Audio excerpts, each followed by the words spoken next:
Tonight, we simply allow ourselves to arrive.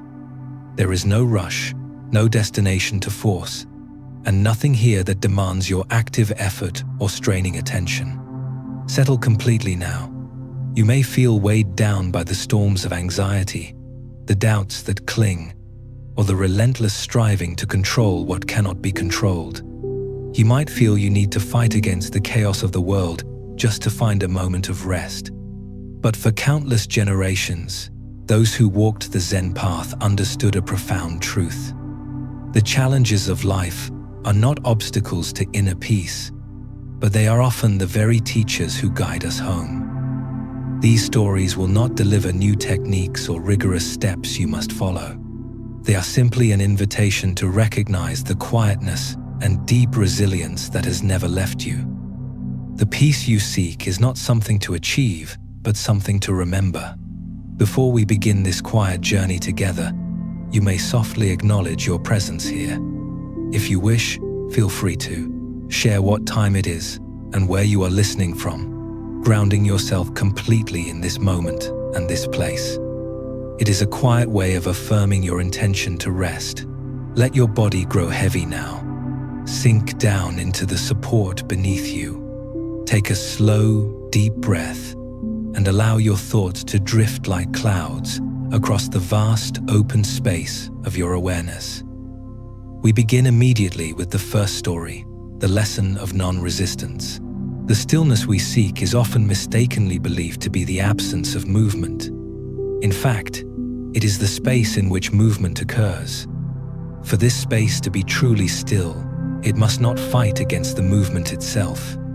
In a valley known for its volatile climate, where the surrounding mountains frequently conjured fierce winds and torrential downpours, there resided a quiet man named Sora.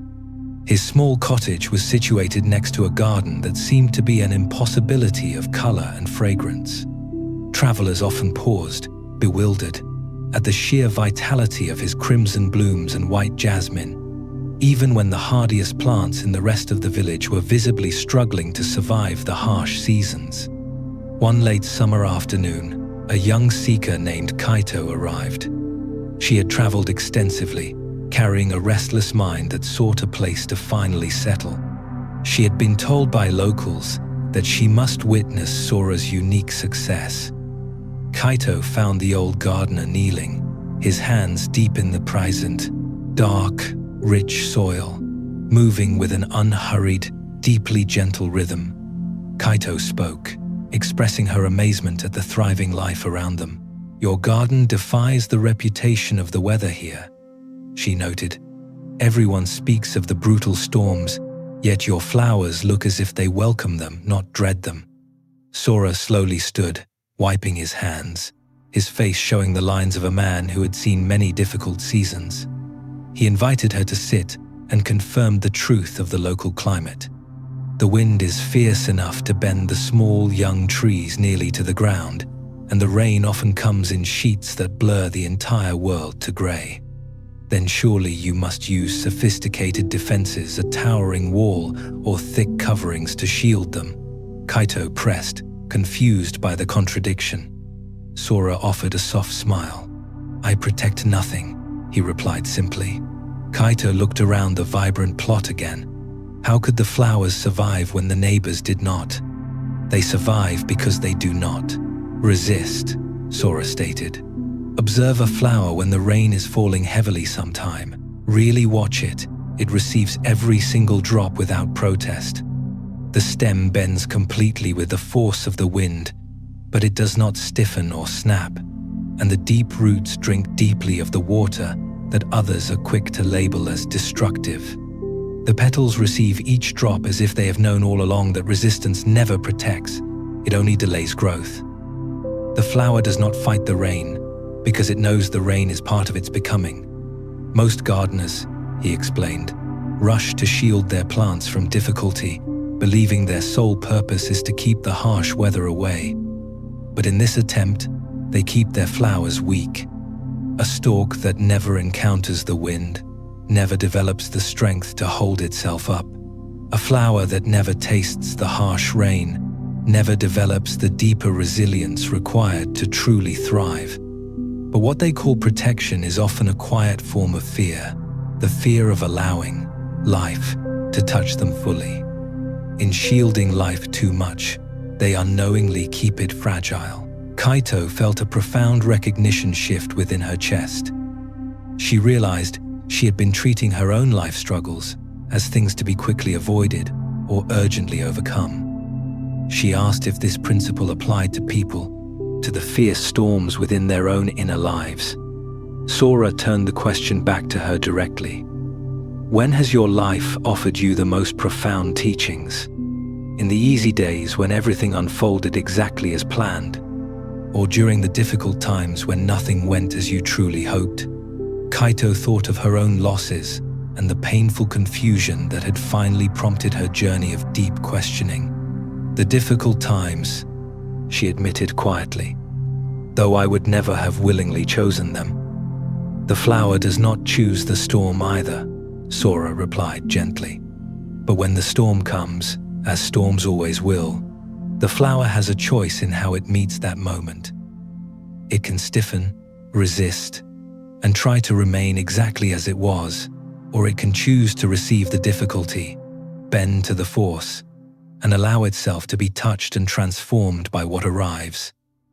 What you see here, he finished, gesturing to the resilient blooms, are not flowers that manage to avoid difficulty, but flowers that learn to be fully present with it. The story of Sora and his thriving garden points us toward an essential component of the Zen path. The understanding that our difficulties are not merely separate from our life's journey, they are the path itself. True mindful awareness is not about existing only in moments of comfort or ease. It is the profound capacity to be entirely awake and responsive in all moments, especially the challenging ones. Take a quiet moment now to consider how you instinctively approach the tensions and frustrations that arise in your inner landscape. Is your first impulse to meet them directly with clear attention, or do you expend your internal energy wishing that they were simply not happening at all? The distinction between these two immediate responses is immense and deeply consequential for your rest. When you resist what is already present in this moment, whether it is a sudden sound, a difficult emotion, or a memory that unexpectedly surfaces, you instantly add a second layer of suffering. The first layer is the situation itself, the financial worry, the bodily ache, the delayed plan. The second layer is the internal fight against the situation existing, the intense frustration, the deep resentment, the wishing that the moment were fundamentally different. Sora's flowers offer a clear, silent lesson here. They do not waste precious energy protesting the reality of the wind or the rain. They simply respond to what arrives. This posture is not the passive acceptance of giving up, nor is it weary resignation. It is a form of active presence, meeting the incoming moment with complete awareness rather than a partial, divided attention divided between what is actually happening and the persistent, distracting fantasy of what you wish were happening instead. Think back to the most significant periods of growth in your own life, the moments when you suddenly discovered an inner resource, a capacity for patience or strength that you did not know you possessed. These profound discoveries rarely arrive during comfortable, easy times. They emerge through challenge, through being pressed just beyond your established comfort zone, through being forced to reach deeper than you thought possible. This is the essence of the storm, acting as the profound teacher. The core insight is not in the storm itself. The storm is simply a natural occurrence, a natural state of weather. The teaching arises through your relationship with the storm, through how you choose to meet it. Do you choose to remain present with the difficulty, or do you instantly fragment into a state of emotional resistance and fear?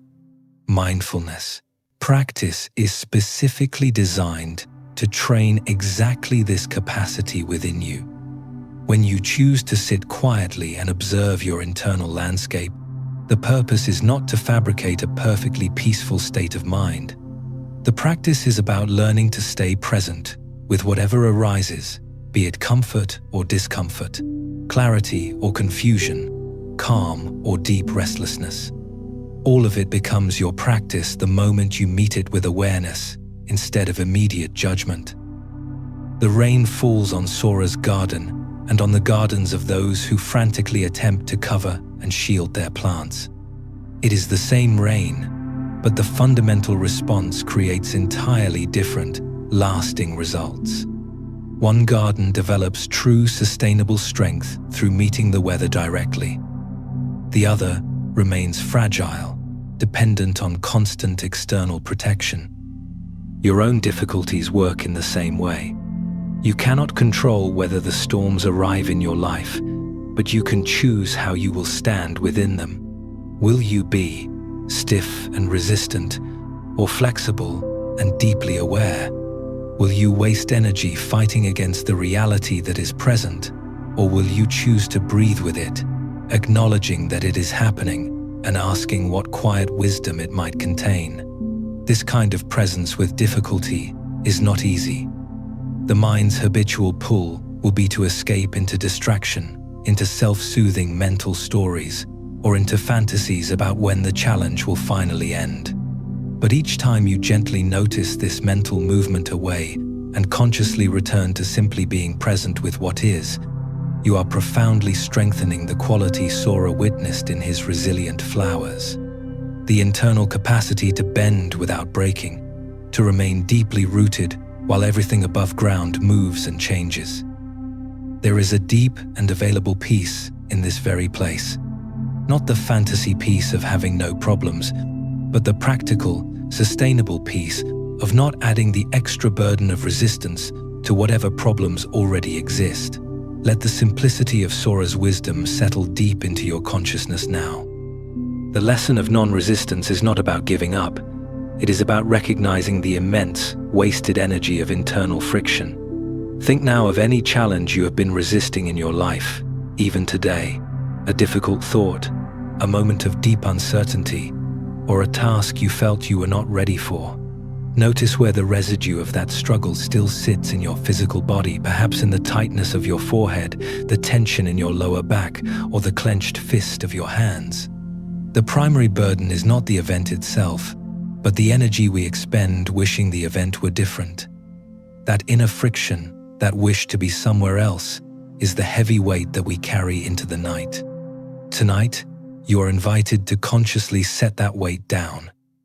As you breathe in, notice the natural tension of your form.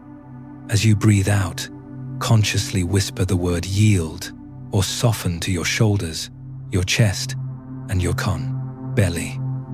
The fragile reed, which yields to the current, survives the flood that breaks the rigid oak.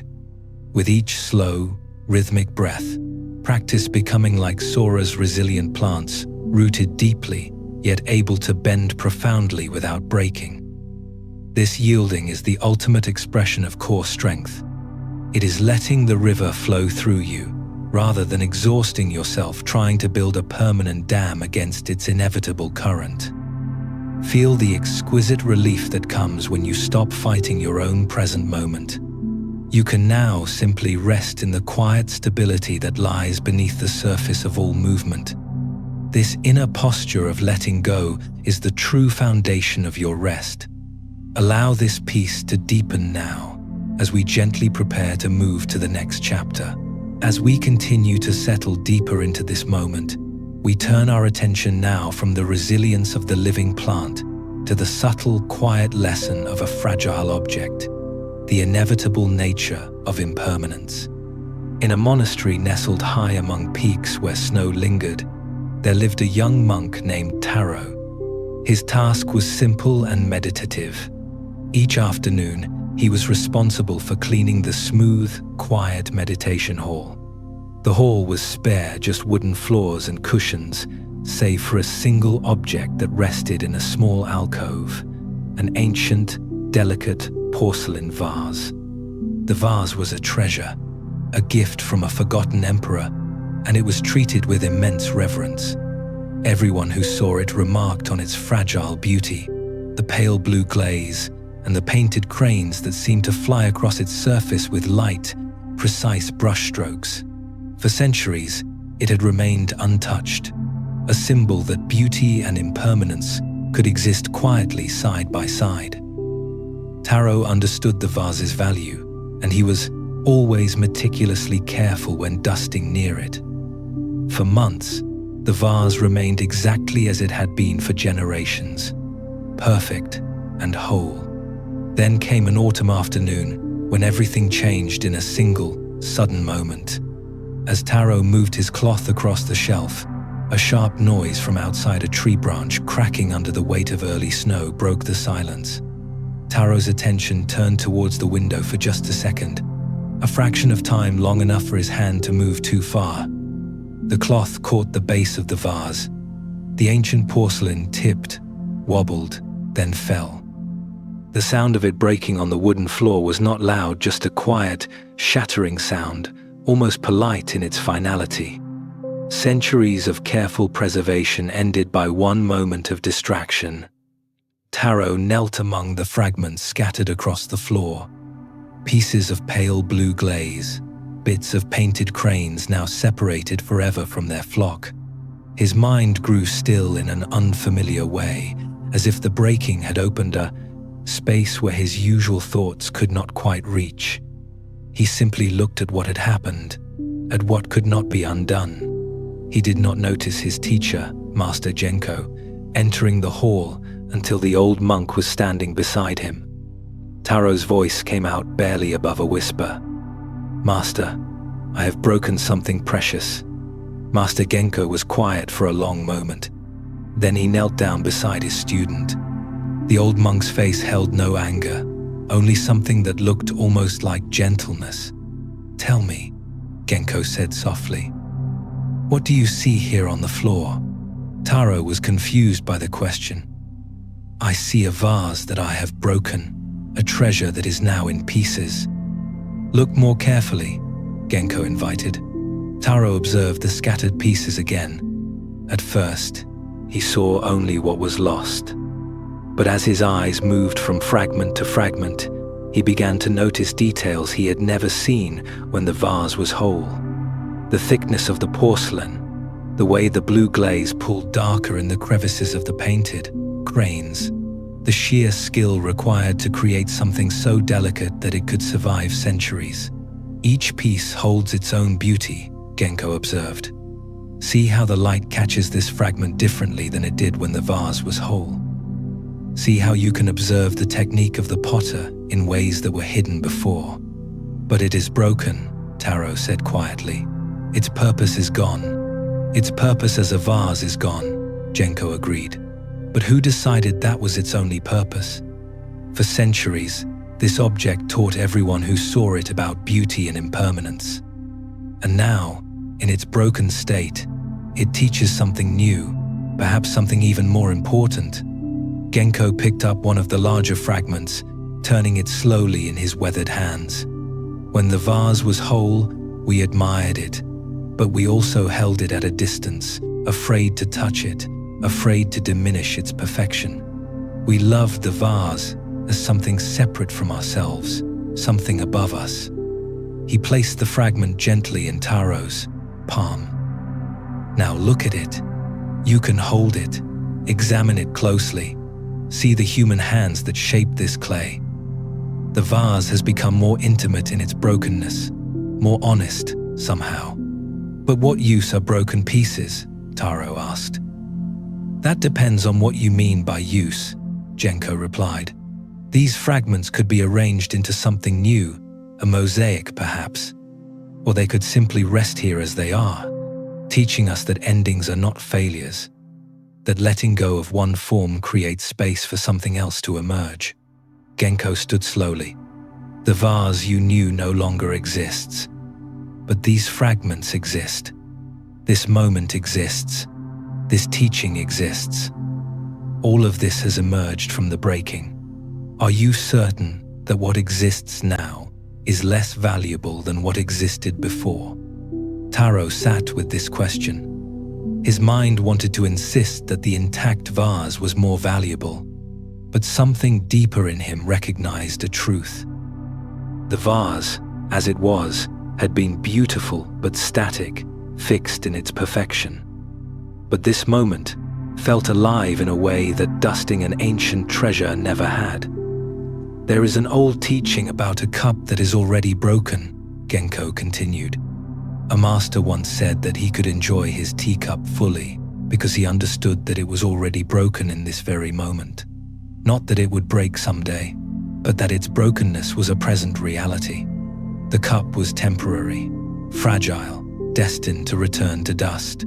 And seeing this clearly, he could appreciate it without clinging, love it without fear of loss. Because the loss was already included in the cup's existence," Taro said slowly. "Yes," Genko affirmed. "Every created thing carries its ending within it. When you broke this vase, you did not damage something permanent. You simply revealed what was always true. The vase was always in the process of returning to fragments. We just had not seen it yet." After his teacher left, Taro remained on the floor for a long time. As he gathered the pieces, his relationship with them shifted. They ceased to be evidence of loss and became teachers, showing him something about the nature of all things. Nothing lasts, not vases, not bodies, not moments. Everything that comes together eventually comes apart. This is not a flaw in the design of the world. It is simply how things are. We live in a world where everything we love is temporary. Every person we care about will eventually be separated from us. Every moment we enjoy will give way to the next moment.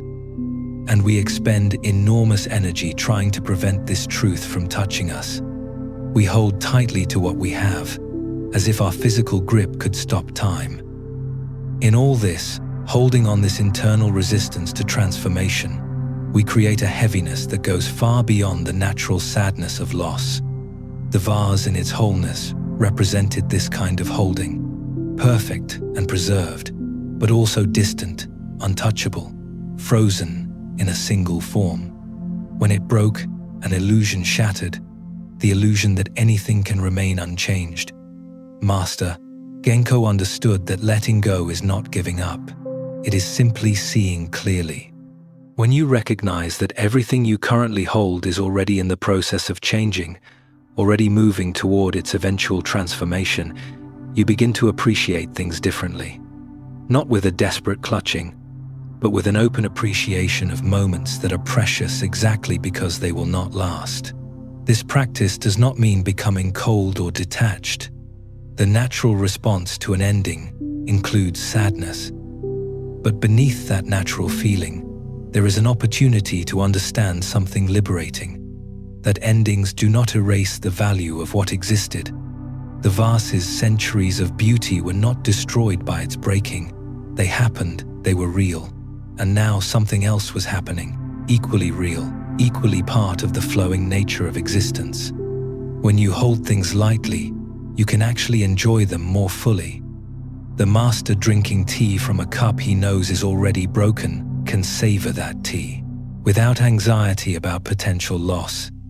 He knows loss is not potential, it is certain. But this certainty does not diminish his pleasure, it deepens it. Each sip becomes more precious because he understands its temporary nature. Your own life is filled with precious things that carry their endings within them. Relationships that will change, health that will shift, capabilities that will evolve. Every single breath you take moves you forward through time. This is simply true.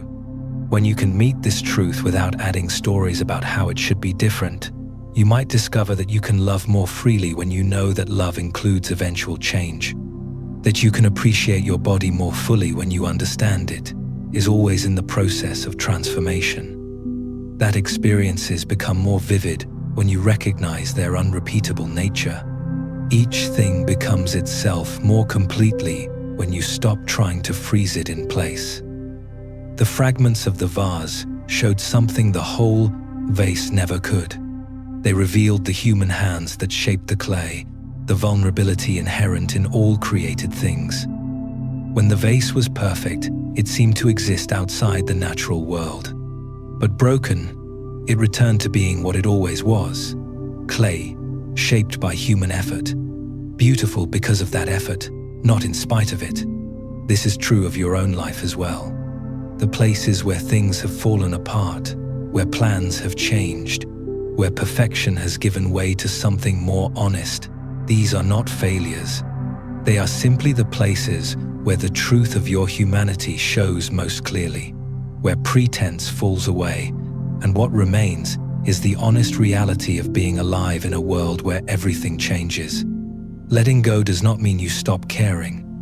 Taro still cared deeply about the vase, even in fragments. But caring without clinging creates a different quality of relationship, one that can include loss without being overwhelmed by it, one that can appreciate beauty without needing to freeze it in place.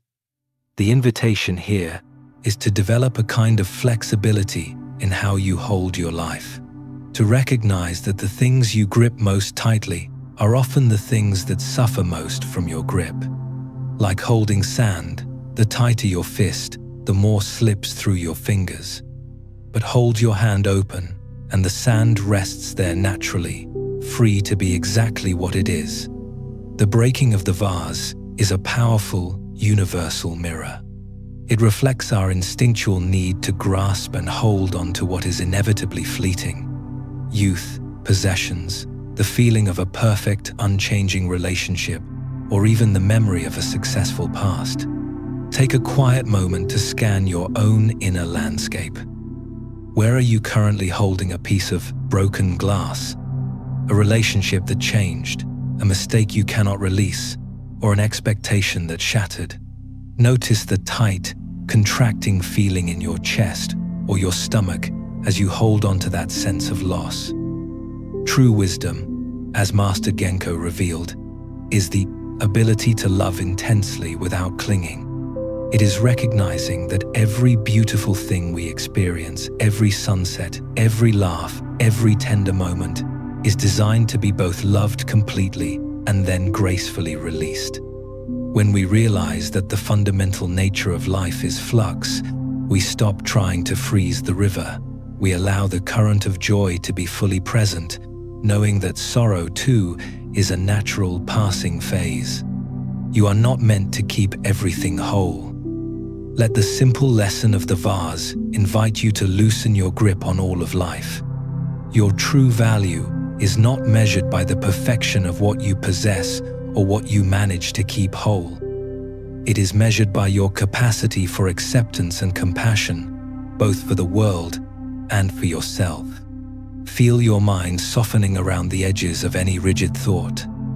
Allow the gentle current of change to flow, realizing that in every ending, there is an immediate invitation for something new to begin. Sleep itself is the ultimate act of letting go, an acceptance of temporary non-existence. Give yourself fully to this profound release now, having softened our grip on the external world and released our clinging to fixed forms. We now turn our attention inward, focusing on the simple yet profound reality of this exact moment. The deepest wisdom is not found in seeking out grand, distant experiences, but in fully encountering the one you are currently in. In a village tucked into the foothills, where the sound of flowing mountain streams mingled with the everyday life of the community, there stood the workshop of a craftsman named Masato. He was one of the few remaining master wheelwrights who still constructed cartwheels entirely by hand. His small shop smelled warmly of wood shavings and oil, and the precise, rhythmic sound of his tools against the wood was a familiar, quiet anchor in the village's daily noise. Masato was known throughout the region, not just for the enduring quality of his wheels, but for something far harder to name. People who visited his workshop often commented on the profound atmosphere of calm that seemed to emanate from the old craftsman as he worked. Even during the busiest market days, when farmers rushed in with broken carts needing immediate repair, Masato maintained a steadiness that was almost palpable. One spring morning, a young monk named Isamu arrived at the workshop. He had been sent by his teacher with a simple, puzzling message: "Go watch Masato work and learn what he has to teach." Isamu was confused. He was deeply engaged in studying Buddhist texts and meditation. What could he possibly learn from watching a craftsman make a wheel?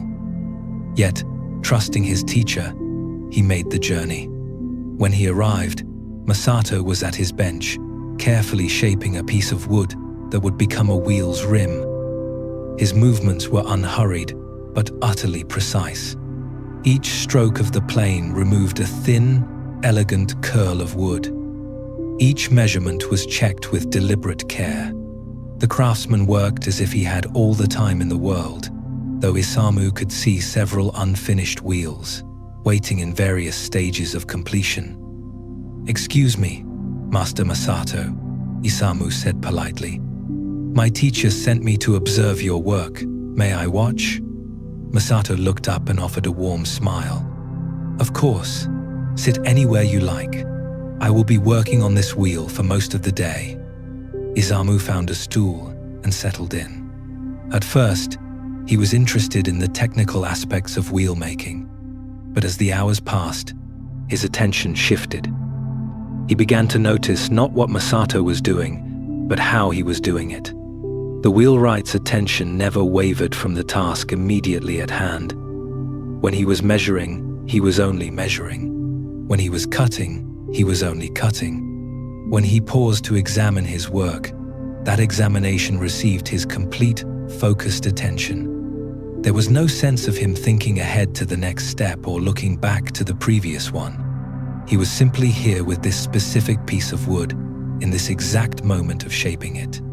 Isamu, in stark contrast, found his own mind wandering constantly.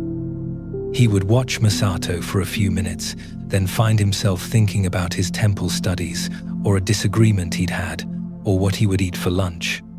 His body was present in the workshop, but his mind was scattered across time and space. By midday, when Masato paused to eat a simple meal, Isamu could not contain his curiosity.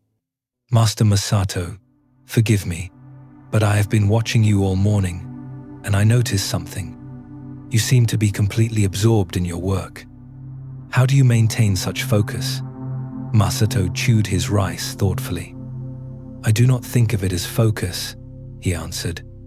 "That word suggests effort, as if I am forcing my attention to stay in one place. What I do is simpler than that. I am simply with the wheel, with this particular piece of wood, with this exact moment of shaping it." "But surely your mind sometimes thinks ahead," Isamu pressed. "Sometimes," Masato admitted. "But when I notice my mind has moved away from what I am actually doing, I bring it back. Not with force, just with gentle attention, like guiding a child who has wandered off the path. The child is not doing anything wrong by wandering, but the path is here, and this is where we are walking." He invited Isamu closer. "Look at this piece of wood," Isamu approached. "What do you see?" "I see a piece of wood, part of a wheel rim." "Yes, but look more carefully. What else do you see?" As he observed, details began to emerge. The specific grain of the wood following the curve, small variations in color where the growth rings showed different seasons, the exact texture left by the plane's blade. "I see many details I did not notice at first," Isamu said. "Exactly," Masato responded. "When your mind is thinking about the whole cart, or about how this wheel will roll down roads you have never seen, you miss what is actually here. But when you are present with just this piece of wood, with just this moment of shaping it, the wood reveals itself to you. It shows to you what it needs, where it wants to be cut, how it wants to be curved." Masato returned to his work, and Isamu returned to his stool. But now, he watched differently. He tried to bring his attention fully to the present moment, to what was actually happening, rather than to his thoughts about what was happening. His mind kept jumping to the future, the past, and to judgments about whether he was doing this right. But each time he noticed the wandering, he gently brought it back, not with criticism, just with a quiet return to the present. As the afternoon wore on, something began to shift. The times when his attention rested fully in the present moment grew longer, and in those moments he noticed something unexpected. The usual background noise of his mind, the constant planning, reviewing, judging, comparing, faded. What remained was simply awareness of the workshop, the sound of the tools, the smell of fresh wood, and the simple sensation of breathing. When evening came and Masato set down his tools, Isamu felt as if he had been on a long journey, though he had not moved from his corner. "I think I am beginning to understand what my teacher wanted me to learn," Isamu said. "And what is that?" Masato asked, cleaning his tools. "That presence is not something complicated or mystical. It is simply being here with what is actually happening, rather than lost in thoughts about other times and places." Masato nodded. "The wheel I work on is never the wheels I made yesterday or the wheels I will make tomorrow. It is always this wheel, this moment of shaping. And when I am fully with this wheel in this moment, everything I need is here. Nothing is missing." He paused. "Your meditation practice is the same, is it not? You are simply sitting with this breath, this moment of sitting, and in that simplicity everything is already complete." Isamu bowed deeply. "The workshop is not different from the meditation hall. The wheel is not different from the breath. Both are simply opportunities to practice being where we actually are." As he walked back to his temple, Isamu noticed something new. The path beneath his feet, the cooling air, the first stars appearing. Each step was complete in itself, requiring nothing more than presence. The way was not leading somewhere else. The way was here, happening now, step by step, just like Masato shaping wood one careful stroke at a time.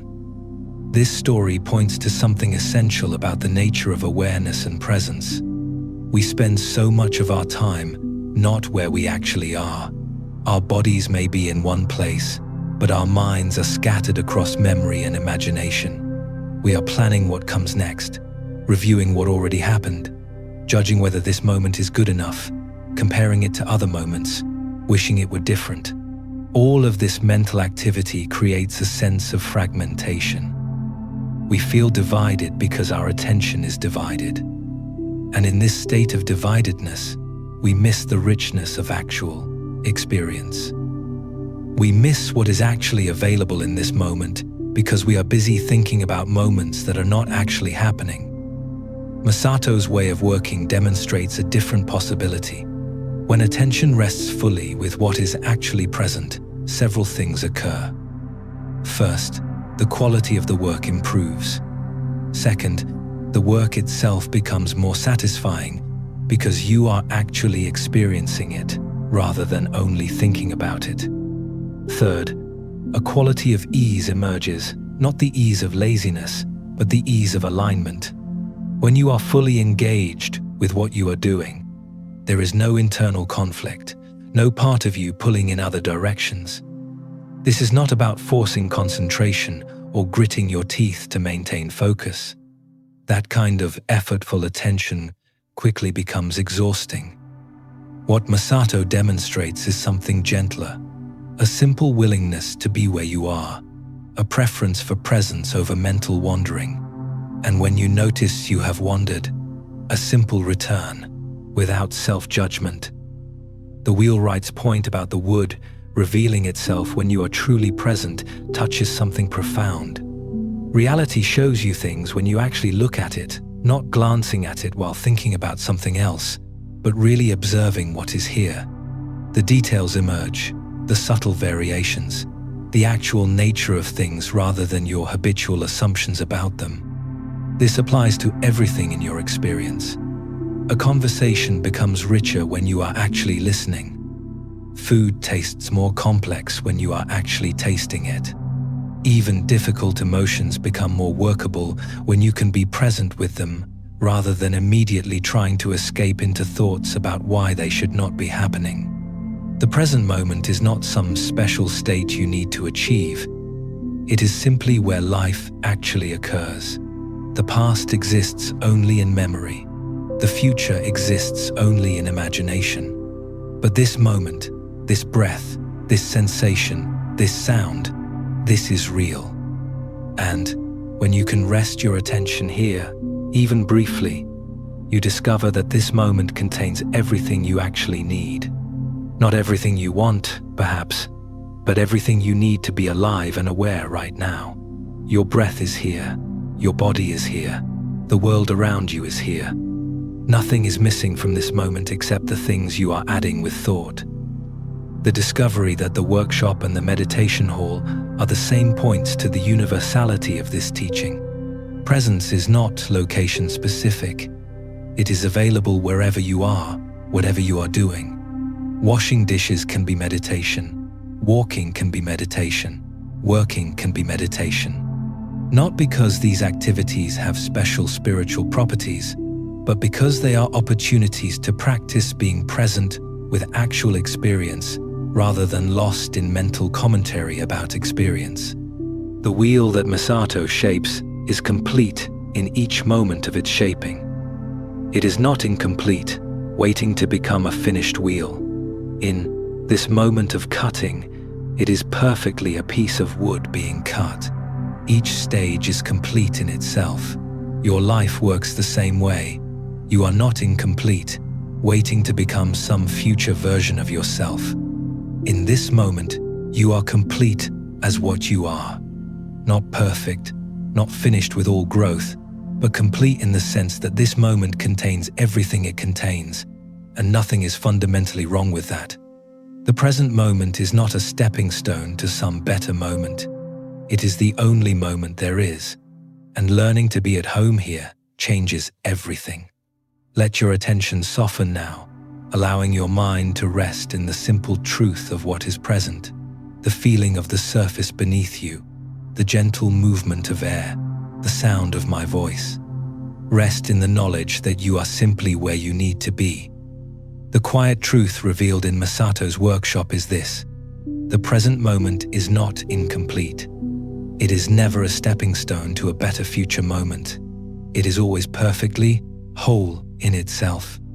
We often live life with the mental equivalent of a full card. One part of our attention is in the past, reviewing, judging, and regretting. Another part is stretched nervously into the future, planning, anticipating, and worrying. This division of attention is the root of restlessness. Tonight, you are invited to gather the scattered pieces of your mind and bring them gently back to the center of your being. This center is your breath. Feel the simple, immediate reality of the air moving in and out. This breath requires no planning, no review, no judgment. It is perfectly here, perfectly complete. Allow your entire being to synchronize with this simple rhythm. With each inhale, receive the moment fully.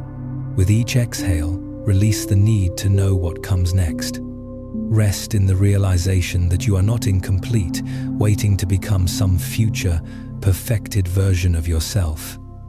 In this moment, as you are enough. The skills in your hands, the love in your heart, the awareness that watches all of it is here. You can soften the inner drive that constantly says, I must achieve more, I must be better. That striving belongs to the outside world, not to this quiet inner space. Let the warmth of the wood, the rhythmic sound of the plane, and the focused attention of the craftsman remind you that when you are truly present, nothing is missing. Allow your heavy body to sink deeper into this certainty, letting the peace of completeness carry you toward rest. We now transition to the next profound teaching, shifting our focus from presence to the distinction between awareness and judgment, examining how our thoughts move across the vast, open space of the mind.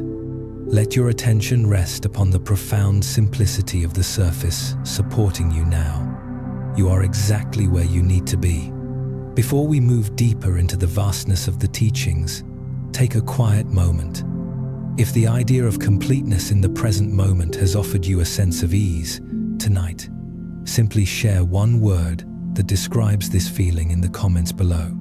No need to hurry, no need to think deeply, just the first word that comes to mind. This quiet sharing deepens the sense of connection that holds us all together. Now, allow your body to sink a little heavier and let us continue our journey to the next essential teaching. Chapter 5. The Sky and the Passing Cloud. Having learned to rest in the simplicity of the present moment, we now turn to examine the space in which that moment occurs, the boundless nature of your awareness. When the mind is still, we can begin to see the difference between who we fundamentally are and the temporary thoughts that move through us. High in the remote mountains, where the air was thin and the silence was profound, there lived a Zen master named Kenshin. He lived in a simple temple overlooking the vast forests below, having chosen this isolated place not to escape the world, but to study the true nature of the mind. Without the clutter of everyday distractions, Kenshin had a particular practice he returned to often. He would sit on a platform outside his temple and simply observe the sky. He did not meditate in the formal sense.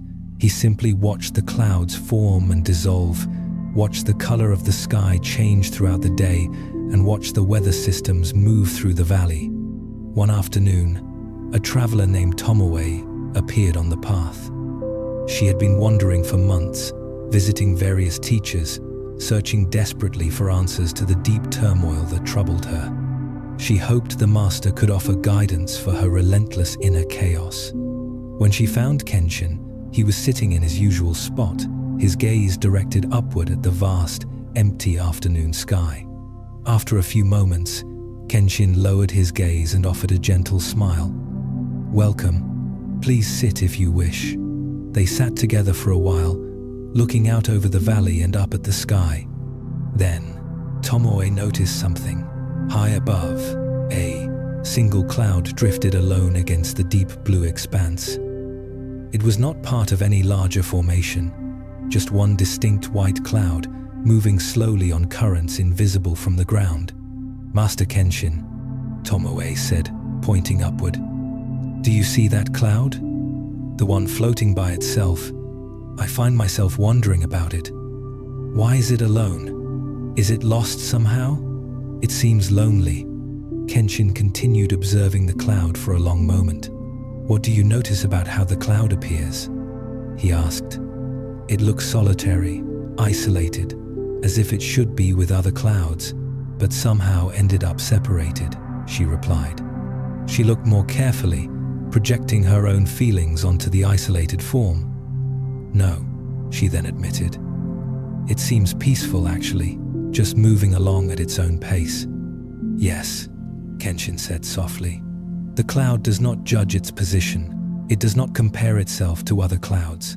It does not wish it were part of a storm system or feel inadequate for being alone. It simply exists as it is, where it is, without any story about whether that is good or bad." The cloud drifted steadily, its edges clear, receiving the sunlight without question. "The cloud exists in this moment exactly as it is," Kenshin continued. "Tomorrow it may join with other clouds, or it may release its moisture as rain and cease to exist as a visible form. But none of that is happening now. Now it is simply a cloud drifting, being what it is, without resistance or complaint." "I think I understand," Tomoe said slowly. "You are suggesting that I should be like the cloud, accepting my circumstances without judgment." "I am not suggesting," Kenshin gently corrected, simply observing what the cloud demonstrates. "That existence does not require justification, that being here as you are is not a problem that needs solving." Tomoe looked down at her hands. "But I feel so often that I am in the wrong place, that I should be further along in my understanding, that others seem to have found peace while I remain confused. How can I not judge that?" The judgment arises, Kenshin acknowledged. Thoughts of comparison appear. But are you the judgment? Or are you the awareness in which the judgment appears? This question hung in the air between them. Tomoe found herself looking inward, trying to understand what he meant. Watch your thoughts the way you watch that cloud, Kenshin suggested gently. A thought appears, I should be further along. Notice that you are aware of this thought. That awareness, that noticing, is it caught in the judgment, or does it simply see the judgment passing through like a cloud passing through sky? Tomoe tried this. A critical thought arose. I have wasted so much time wandering. She noticed it, saw it appear in her mind like the cloud appearing in the sky. And in that noticing, there was a small gap, a space where she was not the thought, but the awareness of the thought. You see, Kenshin said, the thoughts come and go. Judgments arise and fade. But that which notices them, that awareness itself, is like the sky. It holds all weather without being changed by any weather. The sky is not disturbed by storms. It is not improved by clear days. It simply is, providing space for whatever appears. I did not learn to stop judging, Kenshin laughed softly. Years later, judgments still arise. The mind creates opinions about everything. This is what minds do. But I learned to recognize that I am not my judgments. I am the awareness that observes judgments arising, existing for a moment, and dissolving. And in that recognition, the judgments lose their power to define my experience. The constant pressure Tomoe had been carrying, the sense that she needed to fix herself or find the right answer, began to feel less solid, less urgent. The cloud does not try to be a better cloud, she said almost to herself. No, Kenshin affirmed. It cannot be anything other than what it is in this moment, and that is enough. It is always enough. As the sun began to set, painting the sky in shades of orange and pink, the solitary cloud glowed like a lantern. It was still alone, still drifting, but it seemed, if anything, more beautiful for its solitude, more fully itself. This story illuminates one of the most subtle and profound aspects of Zen understanding, the difference between experiencing something and judging that experience. Most of the time, simple awareness and judgment happen so quickly that they seem inseparable. You see something, and almost instantly, a judgment about it arises. You feel something, and immediately a story about what it means appears. But with careful attention, you can begin to notice that these are actually two distinct movements. First, there is simple awareness, the direct experience of what is present. Then, almost immediately, the mind adds commentary. Good or bad, right or wrong, should be different. This commentary is not the experience itself. It is a layer of interpretation placed over experience. The cloud demonstrates this beautifully because it exists without self-interpretation. It does not have thoughts about whether it should be in a different position or take a different shape. It simply is what it is, and that is complete. It is not trying to become a better cloud or worried about whether it is clouding correctly. Human beings can discover this same quality of being, not by attempting to eliminate judgment, which may be impossible, but by recognizing that judgments are temporary formations in awareness, not fundamental truths. They arise, exist for a time, and then dissolve, just like clouds. When Kenshin pointed to the difference between being a judgment and being aware of a judgment, he indicated something crucial. The thought I should be further along is merely a thought. You can be aware of this thought, but the awareness itself is not caught in the thought. It observes the thought arising, just as you might observe a cloud appearing in the sky. The sky is not affected by the cloud. In the same way, the awareness is not affected by the judgment, even though it contains the judgment. This recognition creates a profound sense of freedom, not freedom from having judgments arise, but freedom from being defined by those judgments.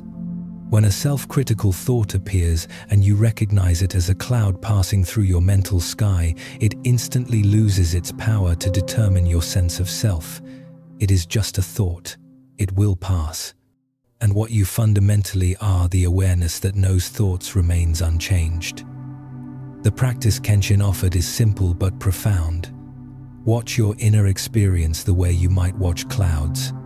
Not to change what appears, not to push away difficult thoughts, but just to observe with some measure of detachment, to recognize that you are the space in which these things appear, not the things themselves.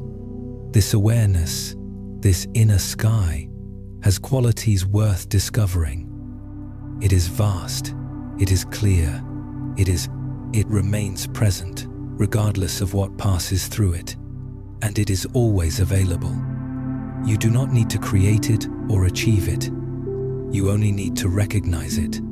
The awareness that is already here, already observing, already providing the background against which all experience occurs. This is your true home. When you can feel yourself as the sky rather than only as the clouds, a natural peace becomes available. This peace does not depend on having only pleasant thoughts or being free from judgment. It comes from recognizing your true position. You are not the passing weather of the mind. You are the awareness in which all weather occurs. And this awareness, like the sky, is fundamentally undisturbed by whatever passes through it. Let your mind rest now in the vast, open clarity of this awareness. You are not your thoughts. You are the space that holds them. Allow yourself to settle, feeling the difference between the constant movement of the passing thoughts and the stillness of the background that notices them. We now shift our attention to the next essential teaching, the concept of the beginner's mind and the profound wisdom of creating space. Kenshin's teaching guides us toward a radical shift in identity. For too long, we identify ourselves as the cloud we believe we are, the passing anxiety, the specific memory, or the sudden rush of self-criticism. But the truth is profoundly simpler. You are the vast, unchanging sky. The clouds are temporary, the sky is eternal. Now, bring your attention inward and visualize your mind as a wide, open sky. Notice the thoughts that appear. These are your clouds. They might be thoughts of comparison, I should be further along, thoughts of regret, or thoughts of planning. See them, acknowledge them, but gently shift your gaze to the space in which they appear.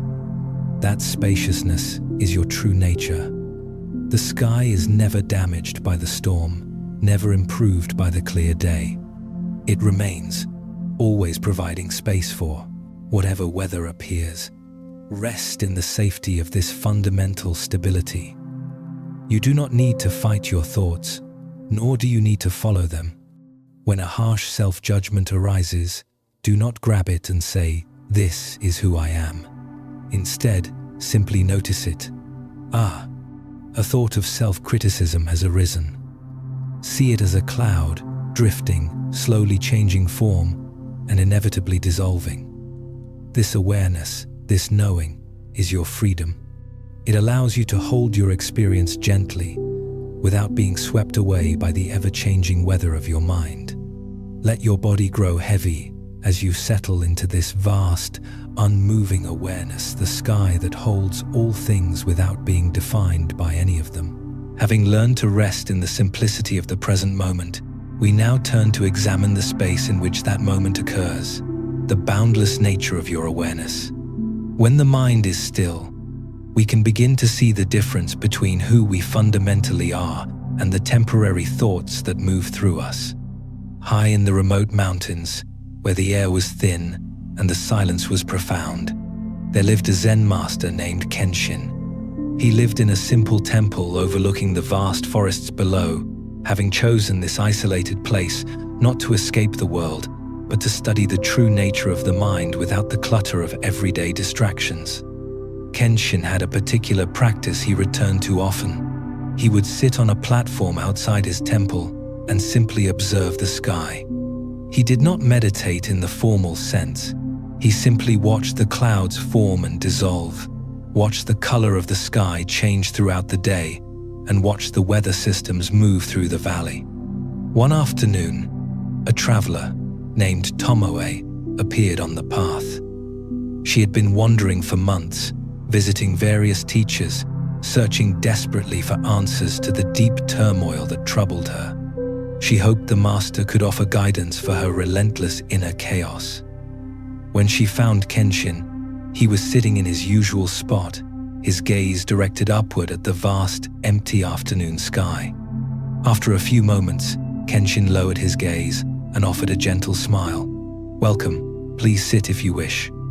They sat together for a while, looking out over the valley and up at the sky. Then, Tomoe noticed something. High above, a single cloud drifted alone against the deep blue expanse. It was not part of any larger formation, just one distinct white cloud, moving slowly on currents, invisible from the ground. "Master Kenshin," Tomoe said, pointing upward, "do you see that cloud, the one floating by itself? I find myself wondering about it. Why is it alone? Is it lost somehow? It seems lonely." Kenshin continued observing the cloud for a long moment. "What do you notice about how the cloud appears?" he asked. "It looks solitary, isolated, as if it should be with other clouds, but somehow ended up separated," she replied. She looked more carefully, projecting her own feelings onto the isolated form. "No," she then admitted. "It seems peaceful actually, just moving along at its own pace." "Yes," Kenshin said softly. "The cloud does not judge its position. It does not compare itself to other clouds. It does not wish it were part of a storm system or feel inadequate for being alone. It simply exists as it is, where it is, without any story about whether that is good or bad." The cloud drifted steadily, its edges clear, receiving the sunlight without question. "The cloud exists in this moment exactly as it is," Kenshin continued. "Tomorrow, it may join with other clouds, or it may release its moisture as rain and cease to exist as a visible form, but none of that is happening now. Now it is simply a cloud, drifting, being what it is, without resistance or complaint." "I think I understand," Tomoe said slowly. "You are suggesting that I should be like the cloud, accepting my circumstances without judgment." "I am not suggesting," Kenshin gently corrected, "simply observing what the cloud demonstrates. That existence does not require justification, that being here as you are is not a problem that needs solving." Tomoe looked down at her hands. "But I feel so often that I am in the wrong place, that I should be further along in my understanding, that others seem to have found peace while I remain confused. How can I not judge that?" "The judgment arises," Kenshin acknowledged. "Thoughts of comparison appear, but are you the judgment, or are you the awareness in which the judgment appears?" This question hung in the air between them.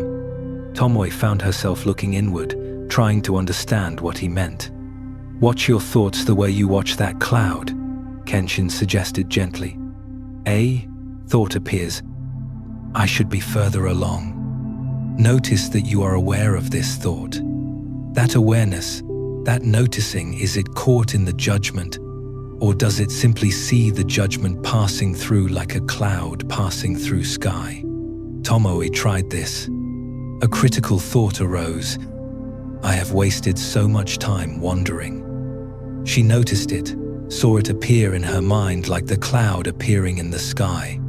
And in that noticing, there was a small gap, a space where she was not the thought, but the awareness of the thought. "You see," Kenshin said, "the thoughts come and go. Judgments arise and fade. But that which notices them, that awareness itself, is like the sky. It holds all weather without being changed by any weather.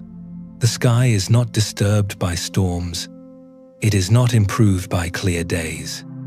It simply is, providing space for whatever appears.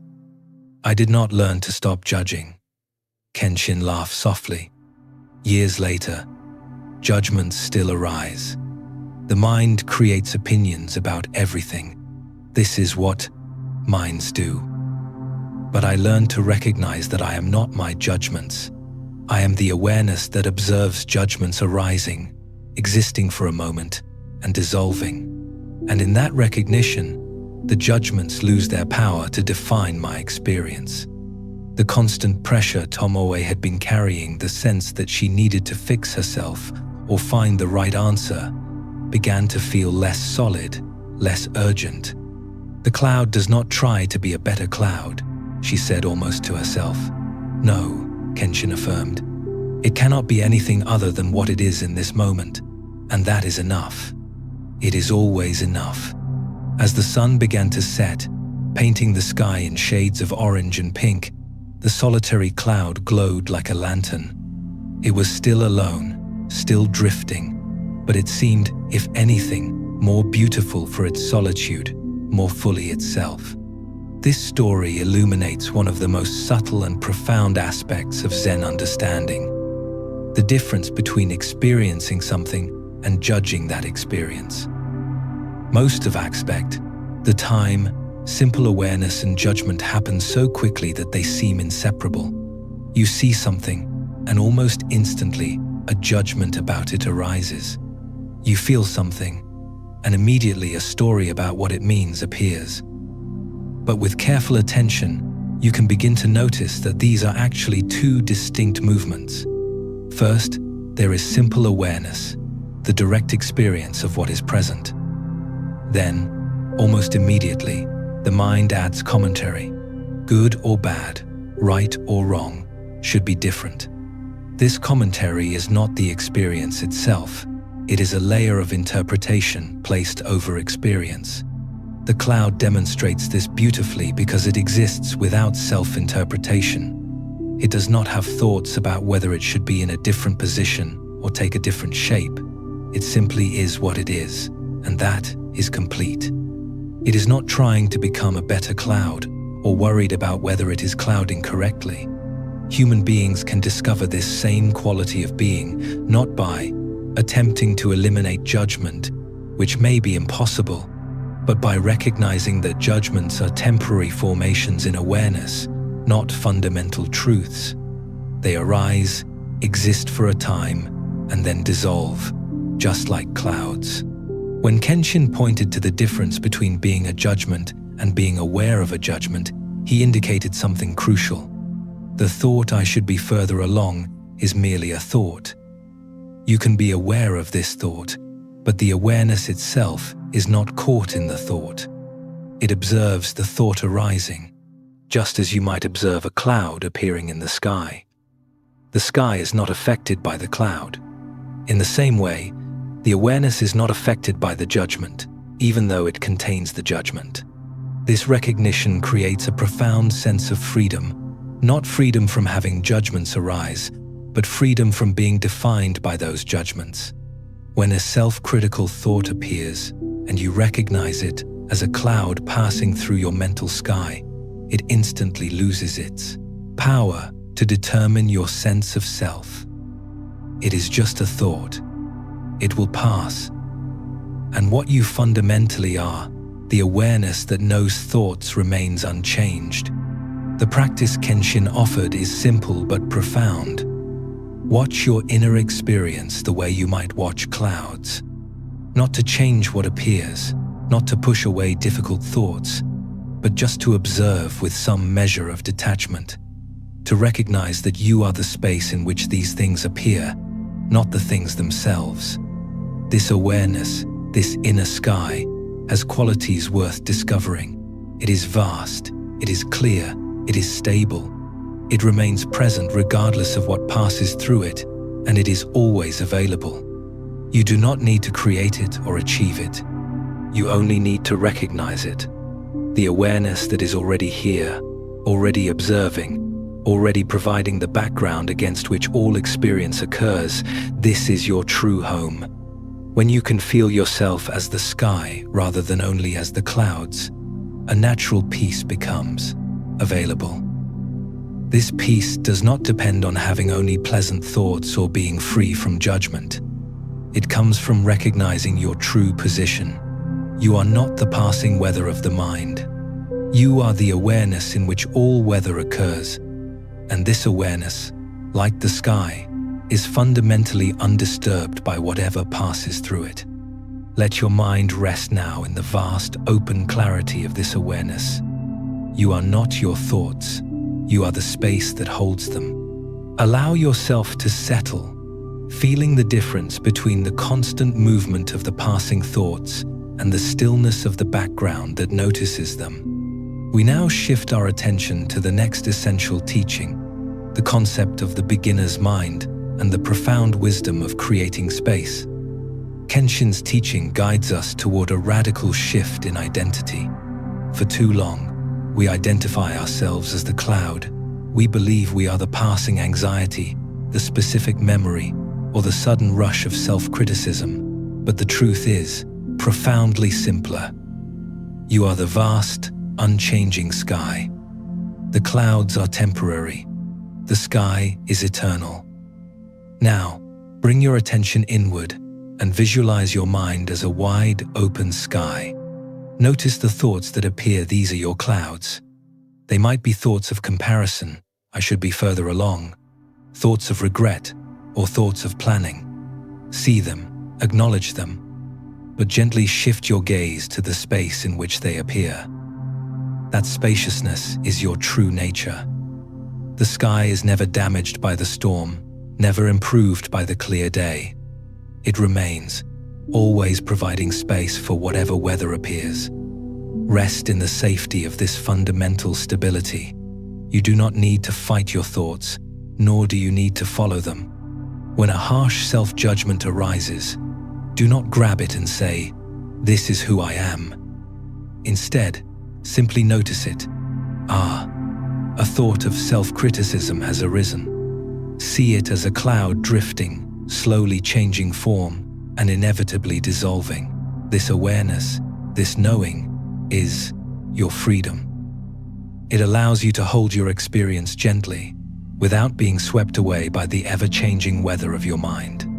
Let your body grow heavy as you settle into this vast, unmoving awareness, the sky that holds all things without being defined by any of them. Having recognized the vast, clear space of awareness that holds all thoughts and judgments, we now shift our focus to the necessary condition for wisdom: receptivity.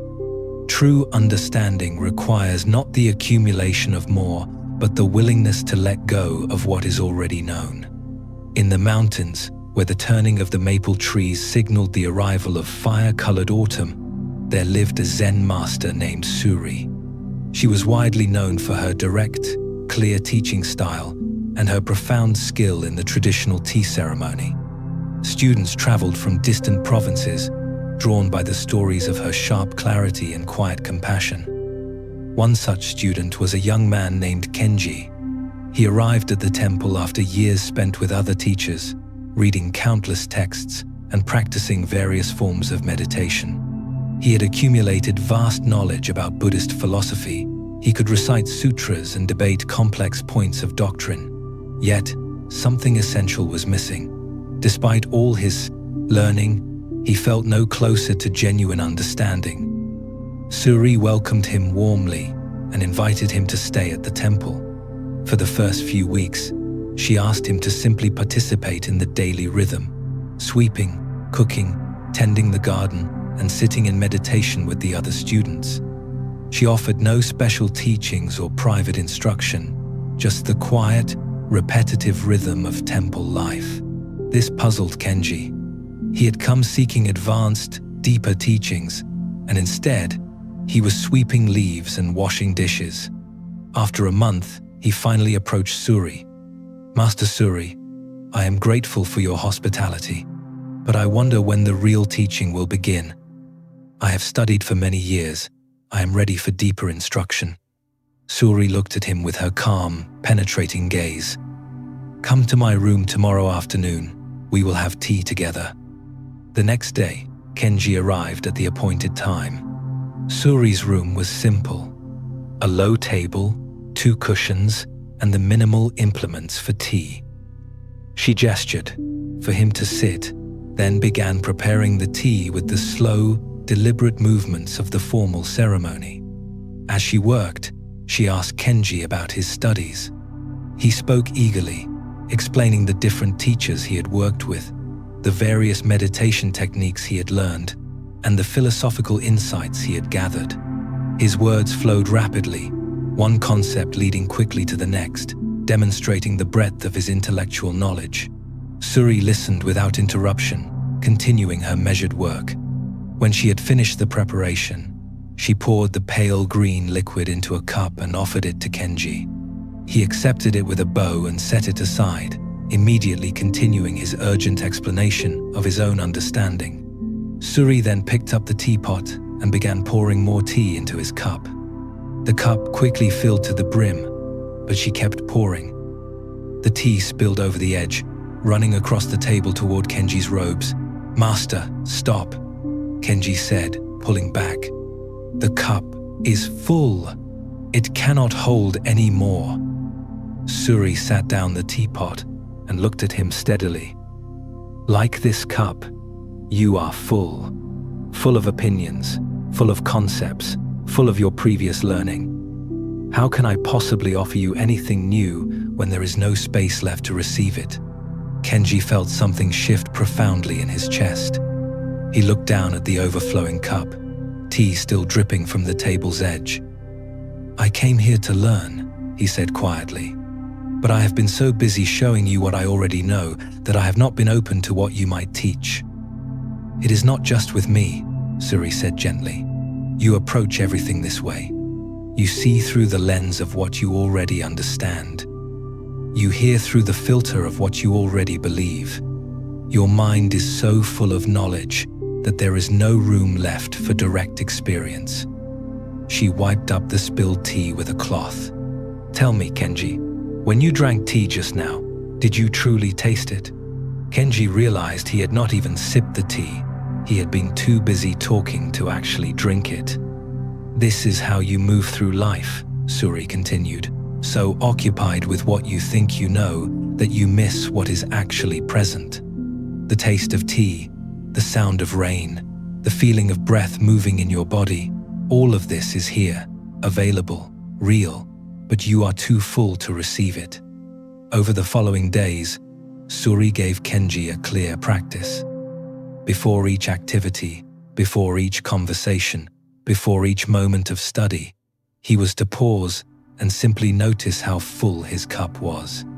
Notice how quickly his mind jumped to what it already knew, how rapidly it formed opinions and judgments, how automatically it categorized new information according to old patterns. At first, Kenji found this discouraging. He noticed how rarely he was actually open, how constantly his mind was churning with previous knowledge, comparing everything new to something old. But gradually, something began to change.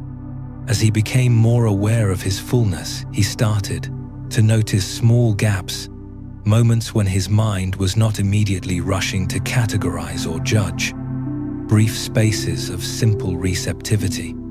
And in those gaps, he found something surprising. The world became more vivid. Colors seemed brighter, sounds clearer. Even the taste of simple temple food revealed complexity he had never noticed. It was as if he had been experiencing everything through a veil. And now, occasionally, the veil lifted, revealing the directness of actual experience. One morning, as he was sweeping the temple courtyard, Suri approached him. "Tell me what you are learning," she said. Kenji paused, leaned on his broom, and what emerged was simpler than any concept. "I am learning that I do not know very much, and that not knowing allows me to actually see." Suri smiled. "Now we can begin."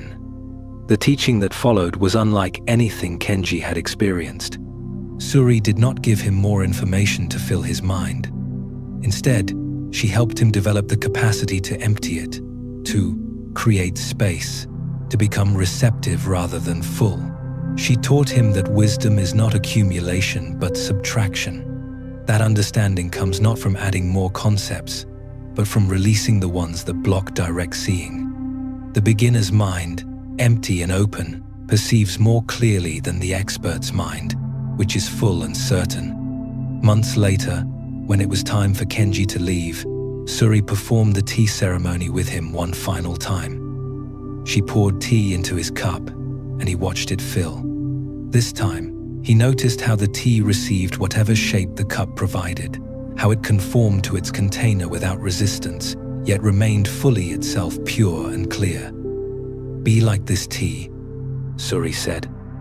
"Empty enough to receive what comes, flexible enough to take the shape that is needed, but always fully yourself, always pure, always clear." Kenji bowed deeply.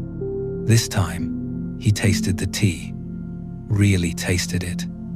And in that simple taste, he found everything he had been seeking through all his years of study. Just the direct, immediate reality of this moment. This story highlights the obstacle of being too full.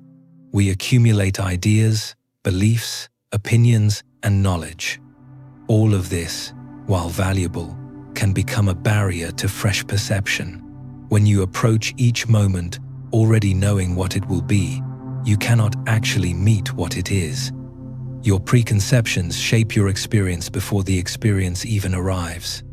The full cup cannot receive new tea. This is a simple reality. When your attention is completely occupied with what you already think and know, there is no space for anything genuinely new to enter. Everything gets filtered through your existing framework, and the raw, direct nature of experience never quite reaches you. This is why beginners often learn faster than experts. The expert's mind, full of certainty, can become rigid, so certain of what it knows that it cannot see what is actually present. Suri's teaching was not about rejecting knowledge, but about developing the capacity to empty your cup when needed, to set aside what you think you know and meet each situation with fresh awareness, to create space between your past understanding and your present experience. This kind of openness requires courage. It feels vulnerable to not know, to release your certainty. But this safety comes at a cost. It keeps you from genuine discovery and prevents real learning. It closes you off from the aliveness that comes from direct contact with what is actually here. Think about how you listen to people. Are you actually hearing what they say, or are you listening through the filter of what you already believe about them? The same applies to your emotions. When sadness arises, do you meet it directly, or do you immediately overlay it with stories about what the sadness means? The sadness itself is simple and direct, but the fullness of your mind about sadness creates suffering. Emptying your cup means creating space. Space for what is actually present to reveal itself. Space for genuine learning to occur. Space for life to surprise you. The world is always vivid, always fresh, always new. But you miss this when you are experiencing your thoughts about reality rather than reality itself. Right now, there is more available to your senses than you are consciously aware of. Sounds you are not hearing, sensations you are not feeling. Not because they are not present, but because your attention is full of other things, thoughts, plans, memories, judgments. What would it be like to approach your life with an empty cup? To wake up each morning without immediately filling your mind with concerns about the day ahead? To enter each conversation willing to hear something unexpected? This is the invitation of openness. Not to eliminate what you know, but to hold it lightly enough that it does not block what you do not yet know. The tea takes the shape of whatever cup it is poured into. This flexibility comes from its emptiness, its lack of fixed form. Your mind can develop this same flexibility, not having to maintain a rigid position, free to receive and adapt and discover. This is the wisdom of the empty cup. Let your attention soften now, allowing your mind to release the subtle weight of certainty and knowing. You can simply rest here, receptive and open. We now turn to the next teaching, one that asks us to recognize the simplicity of joy even amidst the most difficult circumstances. If this deep flow of Zen wisdom is guiding you to genuine rest, please consider subscribing so we may continue this journey together. Having cultivated the openness of the empty cup, we now turn our attention to the reality that life is always dual. Suffering is real, yet simple goodness remains perpetually available. True peace does not require the absence of problems, but the recognition that problems do not occupy every single moment. In a forest known for its profound density, where massive oak and pine trees grew so thick that the ground remained dim even at midday, a Zen teacher named Ryota walked with one of his students. The student's name was Amy, and she had been carrying a persistent heaviness in her heart for many weeks. Her life felt genuinely difficult. Her father was ill, her work was highly demanding, and a close friendship had ended badly. Each day felt like a burden she could barely carry. She came to walk with Ryota, hoping he might offer some wisdom to ease her profound suffering, some teaching that would make the accumulated difficulties more bearable. They walked in silence for a while, the cry, forest path soft beneath their feet with fallen needles and leaves. The towering trees rose around them like the walls of a cathedral, their vast canopy blocking most of the sky. Amy, however, was lost entirely in her thoughts. She was reviewing her problems, cycling through old concerns, trying desperately to figure out solutions, and worrying about the uncertain future. Her body was walking through the cool, still air of the forest, but her mind was far away, trapped in a relentless internal rehearsal of stress. Then Ryota suddenly stopped walking. He stood completely still, his gaze directed to the left of the path. Amy stopped as well and followed his gaze. At first, she saw nothing unusual, just more forest, more shadows, and more undergrowth. But then she noticed it.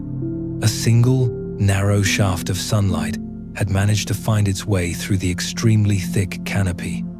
It fell like a golden column through the dimness, illuminating one small patch of the forest floor.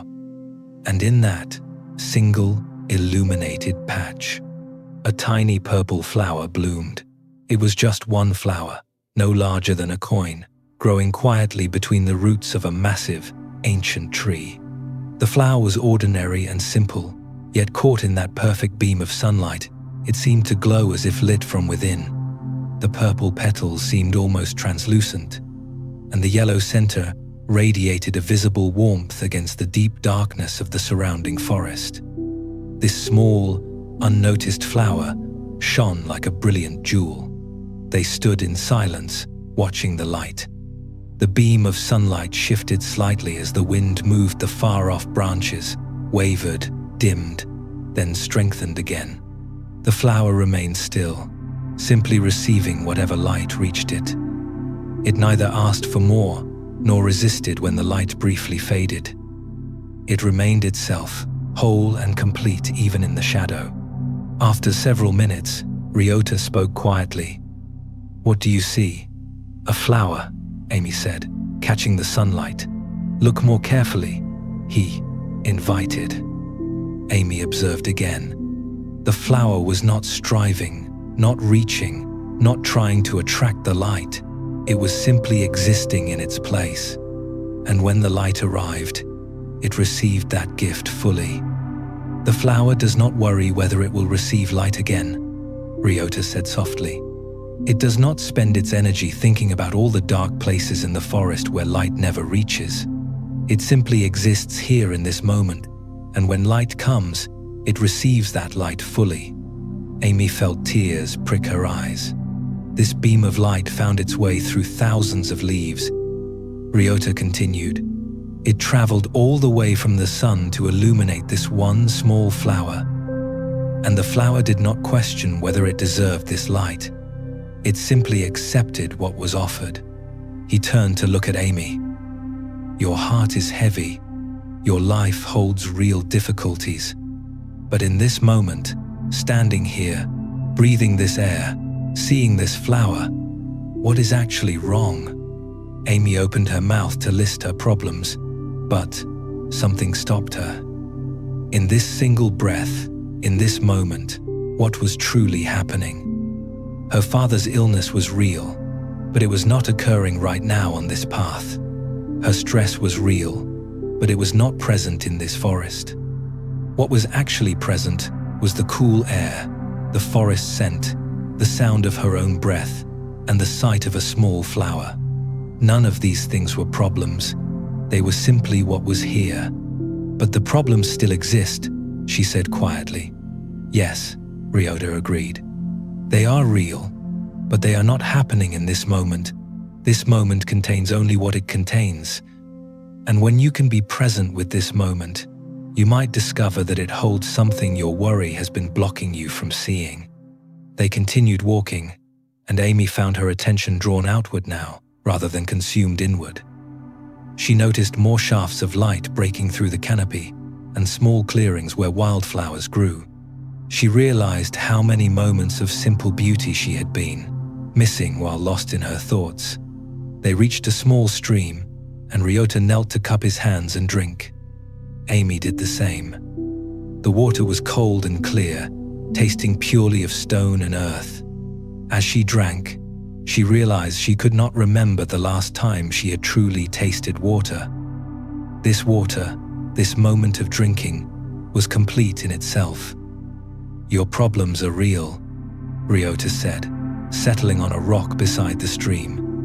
But when your mind is completely occupied with those problems, you miss what is actually available in each moment. You miss the light breaking through. You miss the flower blooming. You miss the taste of water.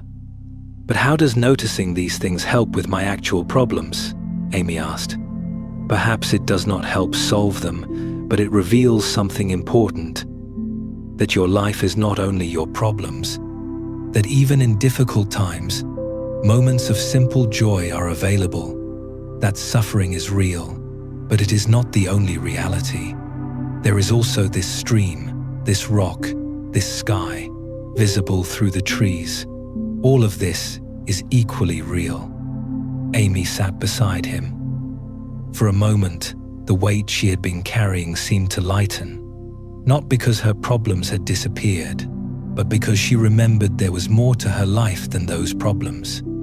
The difficulties were still there, but she could meet them from a different place, not from exhaustion, but from this quiet center where simple things remained beautiful despite everything. This story speaks to how we experience difficult periods. When facing challenges, your mind naturally becomes completely absorbed in those challenges. The difficulties become the lens through which you see everything. But this total absorption creates a kind of tunnel vision. You begin to believe that your life is only these problems, that nothing else exists or matters.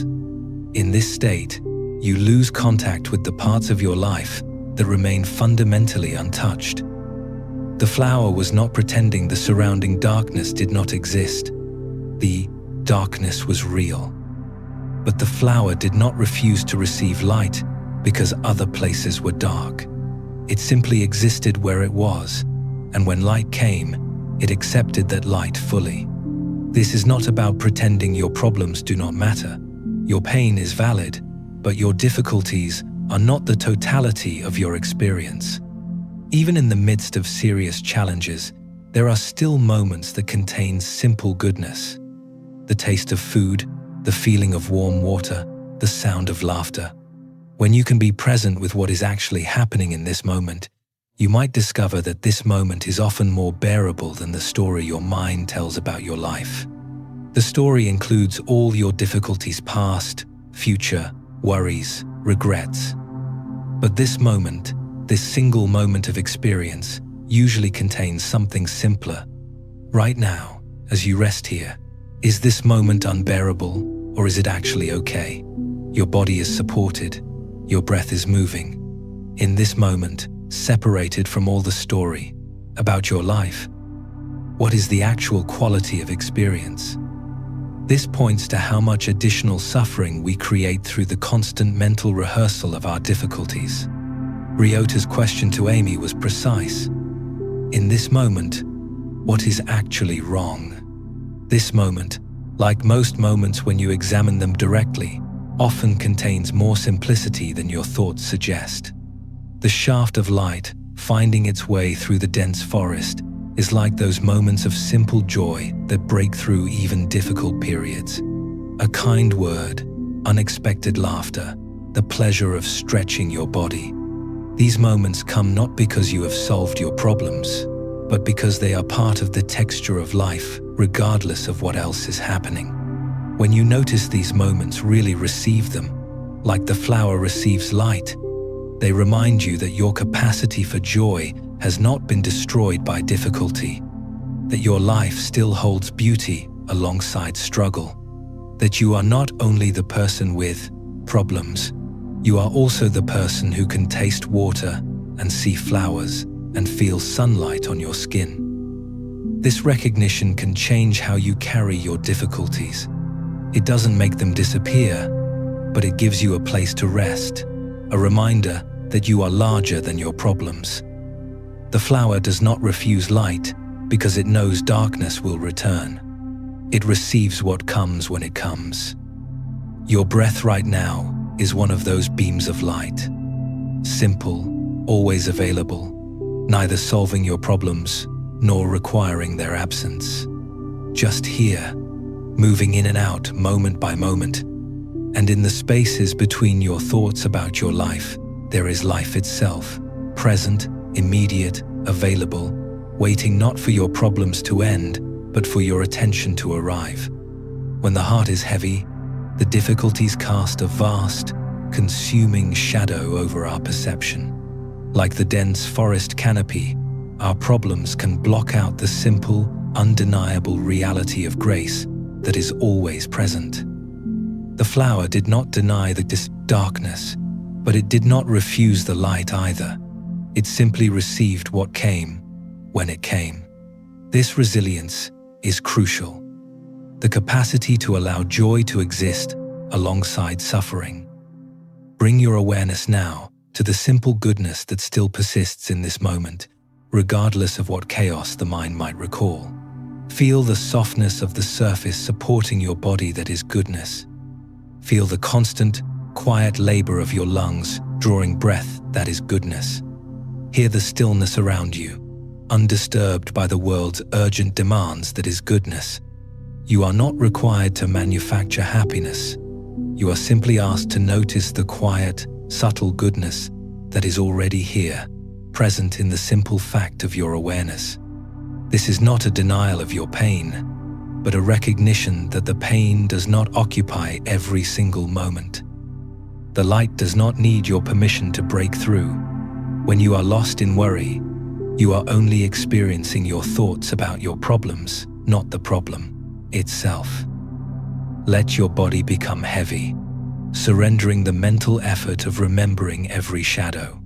Rest in the knowledge that your capacity for peace has not been destroyed by difficulty. It is simply waiting for you to pause the narrative of struggle and allow the simple light of the present moment to touch you. Allow your heavy body to feel the contrast, the darkness of the worry, held by the softness of this breath. The simple awareness of that contrast is the beginning of relief. Let your body settle now, noticing the beams of light, the simple, good things that are available in this moment. We now transition to the next profound teaching, shifting our focus to the fundamental nature of identity and the power of flowing process. Having recognized the moments of simple joy that break through difficulty, we shift our perspective to the fundamental truth of our existence, that nothing stands still. We are not fixed objects, but continuous, adaptive processes, always in motion, always transforming. In a valley where mist rose from the ground each morning like breath from sleeping earth, there grew a young bamboo beside a steady river.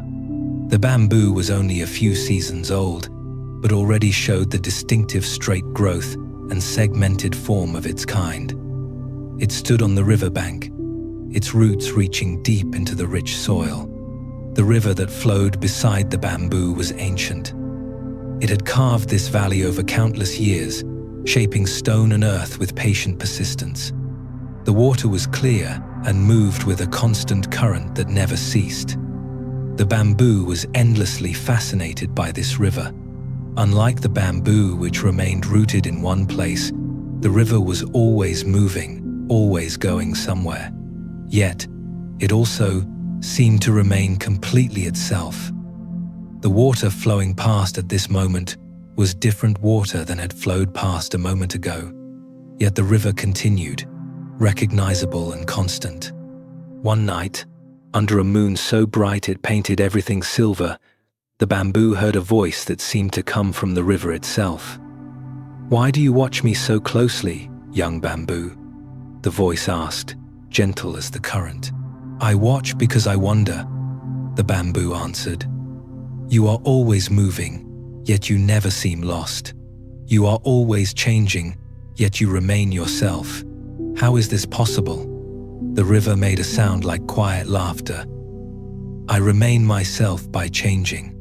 If I tried to stay the same, to hold the same water in the same place, I would become a pond, stagnant, separated from what I truly am." "But where do you go? Where does all this water travel?" the bamboo asked. "Everywhere," the river replied.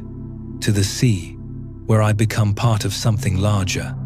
Into the sky, where I become rain. Back to the mountains, where I become snow.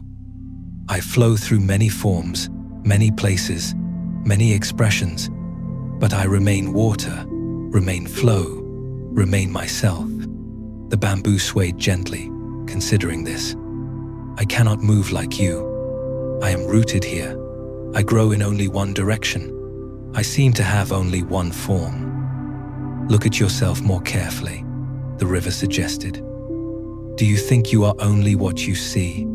The bamboo became very still, turning its attention inward.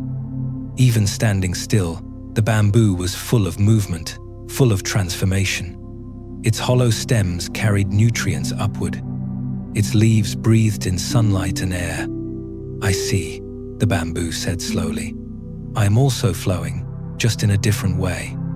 "Yes," the river affirmed. "And your form is not fixed either. Your potential is not limited to being bamboo in this place. Like me, you can flow through many forms, a flute, a brush, a pole. But that would mean being cut down, being separated from my roots." "You face stones in your path," the bamboo observed, watching the water flow around a large rock. "Do you mind them?" "Mind them?" the river repeated. "They are part of my path. I learn from them. The stone teaches me new ways of moving. Water that flows around obstacles becomes stronger, more skilled at finding its way. If my path were only smooth sand, I would learn nothing." The river did not stop, did not complain, did not insist the stone should not be there. It simply found its way, adapted its course, and continued flowing. "And when you reach the sea," the bamboo asked, "do you cease to be a river?" "I become part of something larger."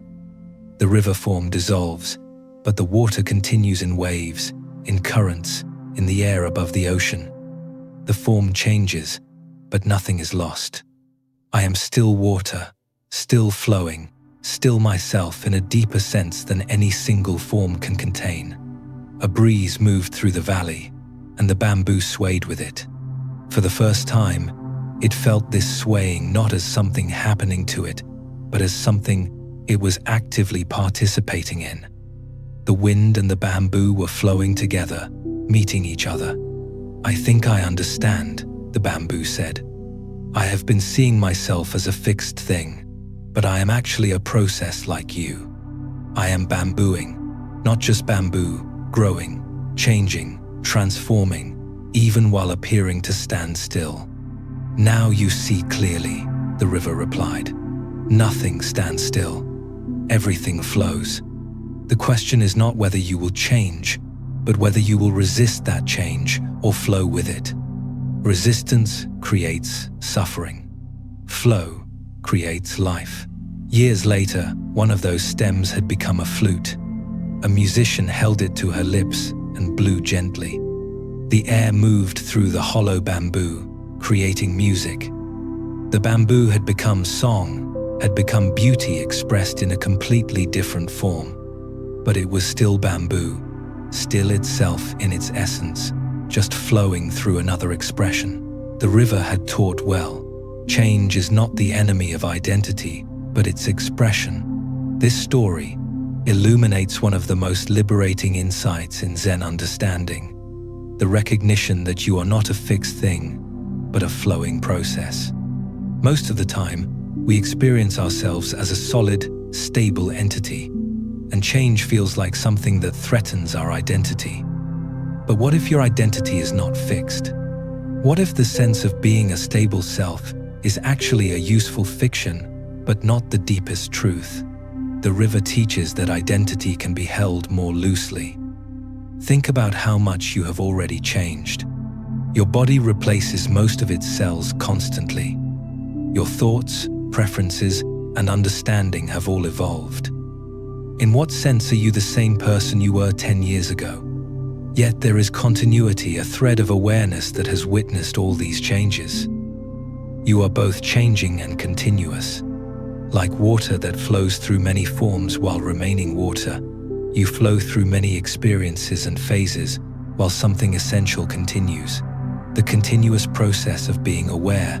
The river's profound teaching is that identity is not a fixed thing, like a boulder, but a continuous, ever-changing process. We often hold on to a rigid idea of who we are. I am this personality. I am this role. I am this past mistake. But this fixed idea is the dam that creates stagnation and fear. The river, by constantly releasing its current, remains eternally fresh and alive. Bring your attention now to the deep, slow transformation happening within you. Every cell in your body is renewing itself. Every memory is being reorganized. Every breath is chemically altering your entire system. You are not a static object. You are a complex, miraculous process in motion. This realization frees you from the exhausting effort of trying to remain exactly the same person you were 5 minutes ago. You are allowed to change. You are allowed to be fluid. Let your body mimic the quiet, relentless flow of the river. Feel the natural, fluid rhythm of your breath as it moves through your resigned body, an endless cycle of receiving and releasing. Notice how your mind resists this truth, wishing to define and categorize. Gently release the story you tell yourself about who you should be. Rest in the knowledge that your essence is not in the form you currently hold, but in the continuous, conscious awareness that holds all forms. The form will change the job, the relationship, the body, but the flowing. The bamboo's fear of being cut down represents your own fear of major life changes. Losing a job, ending a relationship, aging. These changes can feel like threats to your identity, like losing who you are. But what if they are simply new forms? When the bamboo became a flute, it did not cease to be bamboo. It became bamboo in a new form, serving a new purpose. Your own transformations work the same way. You do not lose yourself. You become yourself in a new way. This understanding brings freedom because it releases you from the exhausting effort of trying to remain the same, of trying to hold your life in a fixed pattern, of resisting the natural flow of change that moves through everything. When you understand that you are water, not a particular container, then taking new shapes becomes natural rather than threatening. The river's teaching about obstacles is equally important. Stones in the path are not problems to eliminate, but opportunities to develop skill. Water that only flows over smooth surfaces never learns the flexibility and strength that comes from navigating difficulty. The challenges you face are not evidence that something is wrong. They are part of the natural landscape through which your life flows. When you meet difficulty with the river's attitude, you can ask what this particular obstacle might teach you. How might flowing around this stone make you more skillful? What new capacity might develop through meeting this challenge? The obstacle does not disappear, but your relationship with it transforms from resistance, curiosity. You are always in motion, always transforming, always flowing. The only question is whether you recognize this and work with it, or resist it and create unnecessary friction. The form was always temporary, the flowing continues. This does not mean you should not care about forms, but you can love your current form, engage fully with your present circumstances, while also understanding that this form is not permanent. That caring and holding lightly are not opposites, but can exist together. Let your body settle now, allowing yourself to feel like the river, flowing yet stable, changing yet continuous. Release the tension of any fixed expectation about who you should be. You are the flow. We now turn to the next essential teaching, which explores the nature of obstacles themselves and how they serve as powerful invitations to presence.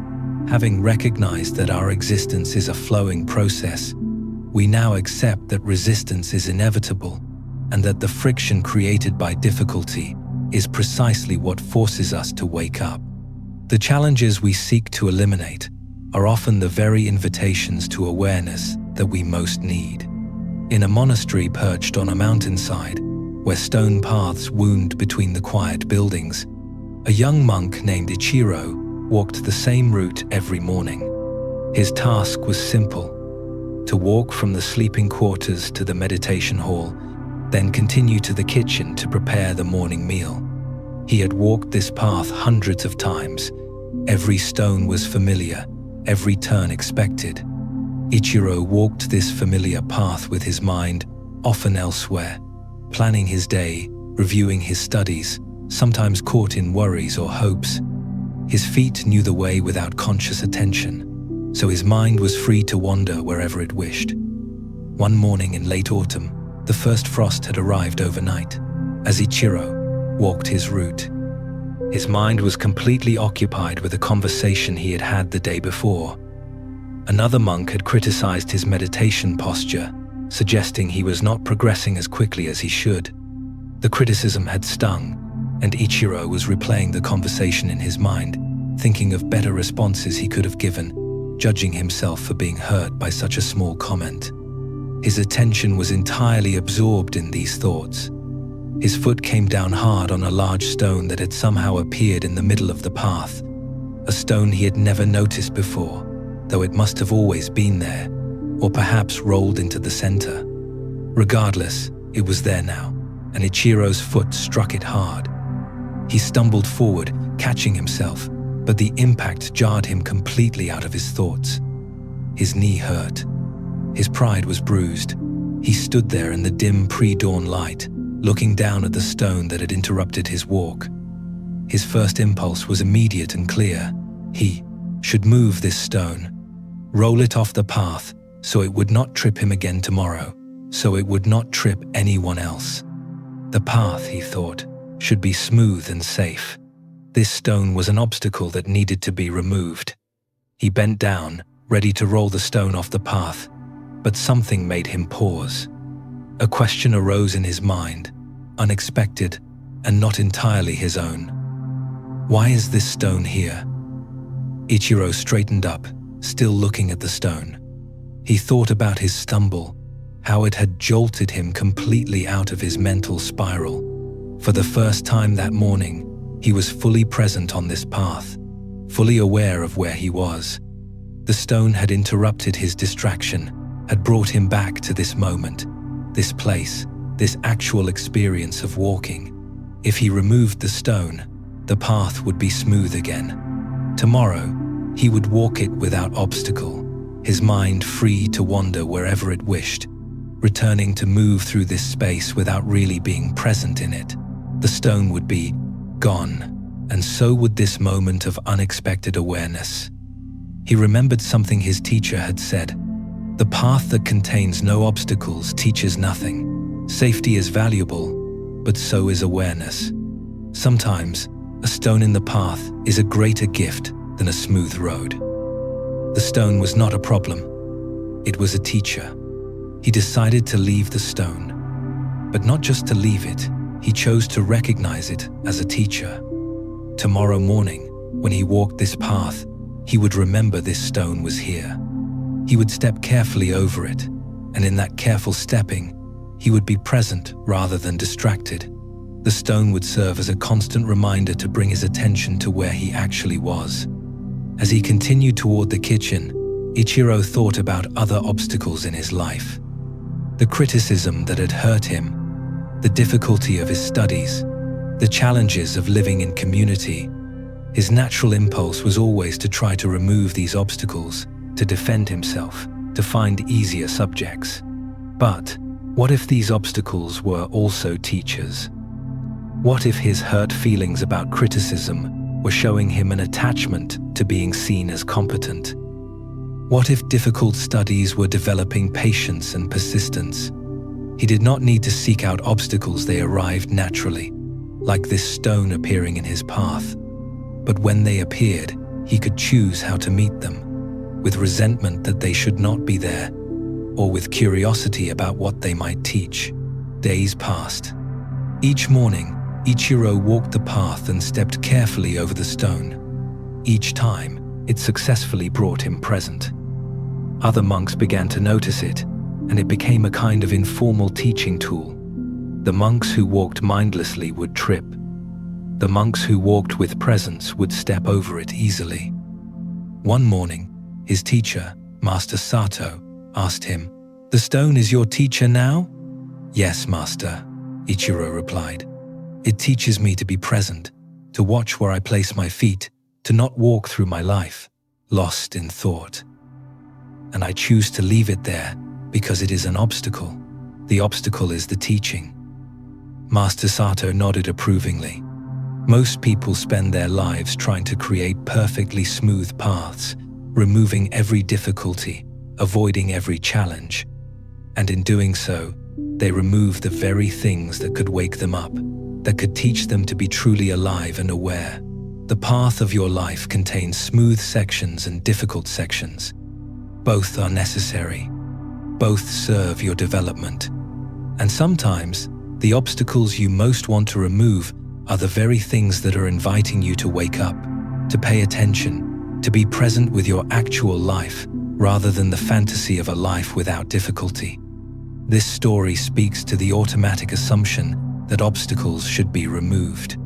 The idea that you might simply meet the difficulty with presence, learn from it, or even be grateful for it, runs counter to our conditioning. But Zen suggests that obstacles are not separate from your path, but are your path. Think about what you actually learn in life. You learn compassion through experiencing suffering. You learn patience through encountering delays. You learn strength through facing challenges. All of these learnings come through difficulty, not despite it. The smooth path teaches you nothing new. When everything is easy, your habitual patterns run unchallenged. But put a stone in that smooth path, and suddenly everything changes. You must pay attention, must adjust your step, must be present. The obstacle brings you back to awareness, back to this moment, back to presence. The emotional obstacle met with awareness becomes a doorway to self-understanding. Physical pain teaches you about your body's limits. Emotional discomfort points to false beliefs. Relationship conflicts show you patterns that need attention. Each obstacle contains information, offers teaching, invites growth. The difficulty itself is neutral. It just is what it is. But your response to it, your quality of attention with it, your willingness to learn from it, these make all the difference between suffering that diminishes you and suffering that develops you. The stone remains in the path not because removing it is wrong, but because leaving it there serves something valuable. It serves presence, awareness, the remembering that this step, this stone, this moment matters. Let your body settle now, noticing the obstacles that your mind may be rehearsing. You can allow them to be there, not as problems to be eliminated before you can rest, but as teachers that simply ask you to be present with your feet exactly where they are. We now turn to the next profound teaching, shifting our focus from the external obstacle to the internal ocean of consciousness, recognizing the stability of awareness beneath all surface turbulence. The stone in Ichiro's path is a perfect symbol for the daily frustrations that snatch our attention away from the calm center. A difficult person, a sudden delay, a moment of self-doubt. These are the stones. Our automatic conditioning is to view them as a problem that must be instantly removed.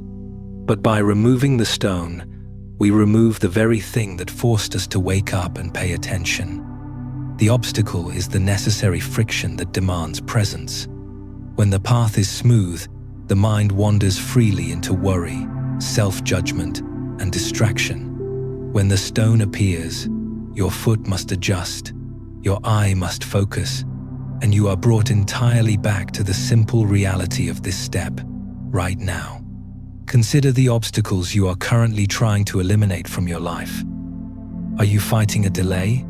Resisting a limitation? Gently ask yourself, what simple awareness is this stone inviting me to embrace? Perhaps it is patience, perhaps it is humility, perhaps it is the radical acceptance of things as they are. Tonight, instead of resisting the discomfort of your restlessness, try meeting it with curiosity. Breathe into the tightness. Rest in the stillness that the obstacle has forced you to find. There is no need to remove the stone tonight. Simply acknowledge it as a teacher, breathe carefully around its presence, and let your body find its ease in the moment of gentle attention. This quiet, focused presence is the key to transforming the difficulty from a block into a powerful invitation to return home. The stone in Ichiro's path is a perfect symbol for the daily frustrations that snatch our attention away from the calm center. A difficult person, a sudden delay, a moment of self-doubt, these are the stones. Our automatic conditioning is to view them as a problem that must be instantly removed. But by removing the stone, we remove the very thing that forced us to wake up and pay attention. The obstacle is the necessary friction that demands presence. When the path is smooth, the mind wanders freely into worry, self-judgment, and distraction. When the stone appears, your foot must adjust, your eye must focus, and you are brought entirely back to the simple reality of this step. Right now, consider the obstacles you are currently trying to eliminate from your life. Are you fighting a delay? Resisting a limitation? Gently ask yourself, what simple awareness is this stone inviting me to embrace? Perhaps it is patience. Perhaps it is humility. Perhaps it is the radical acceptance of things as they are. Tonight, instead of resisting the discomfort of your restlessness, try meeting it with curiosity. Breathe into the tightness. Rest in the stillness that the obstacle has forced you to find. There is no need to remove the stone tonight. Simply acknowledge it as a teacher, breathe carefully around its presence, and let your body find its ease in the moment of gentle attention. Having learned that the path of life is defined by its obstacles, we now turn inward to examine the stable ground within us that remains untouched by any challenge. The peace we seek is not something to achieve, but something to recognize as already present beneath the surface of mental activity. High in the mountains, where snow lingered even in summer, there was a pristine lake so clear that you could see 20 feet down to the smooth stones on its bottom. The lake sat in a deep basin carved by ancient ice, surrounded by peaks that rose like silent walls. A master named Hideo lived in a simple stone shelter beside this lake, having been there for more than 30 years. The lake was his constant teacher and his mirror. One summer afternoon, a young seeker named Akira arrived at the lake. He had been driven by a desperation that had been building for months. His life felt chaotic, his mind was never at rest, and thoughts spun constantly like a relentless wheel. Emotions surged, and crashed like ocean waves, and he could not find any stable ground within himself. Akira hoped the master could teach him how to calm his turbulent mind. When Akira reached the lake, he was exhausted, worn out by his own inner turmoil. He eventually found Hideo sitting near the water. "Master Hideo," Akira finally began, "I have climbed for many days to reach you. My mind gives me no peace. I feel like I am drowning in my own inner chaos. Can you teach me how to become calm like this lake?" Hideo turned his gaze from the water to his visitor. "Tell me what you see when you look at this lake," he said. Akira looked at the water. "I see stillness, perfect calm. The surface is like glass, not a ripple disturbs it." "Look more carefully," Hideo invited. As Akira continued watching, he began to notice subtle movements. A light breeze created tiny ripples in one corner. A small insect touched the surface, sending out faint rings. The water was not perfectly still, after all. "Watch what happens when I do this," Hideo said. He picked up a stone and tossed it into the lake. It landed with a splash, and large waves spread outward in expanding circles. The perfect mirror was instantly broken. "Now you have made it like my mind," Akira said, disturbed, chaotic. "Keep watching," Hideo replied. As they sat, the waves gradually diminished. The larger movements gave way to smaller ones, and eventually, the surface returned to its mirror-like calm, looking as undisturbed as if no stone had ever been thrown. "The surface has calmed," Hideo observed. "But do you think the lake itself was ever disturbed?" Akira looked confused. "The waves were real. I saw them." "The waves on the surface were real," Hideo agreed. "But look deeper. Look below the surface." Akira leaned forward. He saw that below the surface, even when the waves had been most active, the deeper water had remained relatively still. And at the very bottom, there had been no movement at all. The turbulence existed only at the surface. "The depths remained unchanged. The lake has depth," Hideo said quietly. "The surface responds to everything, wind, rain, stones, but the depth remains stable. The bottom remains undisturbed regardless of what happens at the top." He gestured for Akira to sit beside him. "Your mind is like this lake. You experience turbulence at the surface. Thoughts arise like waves.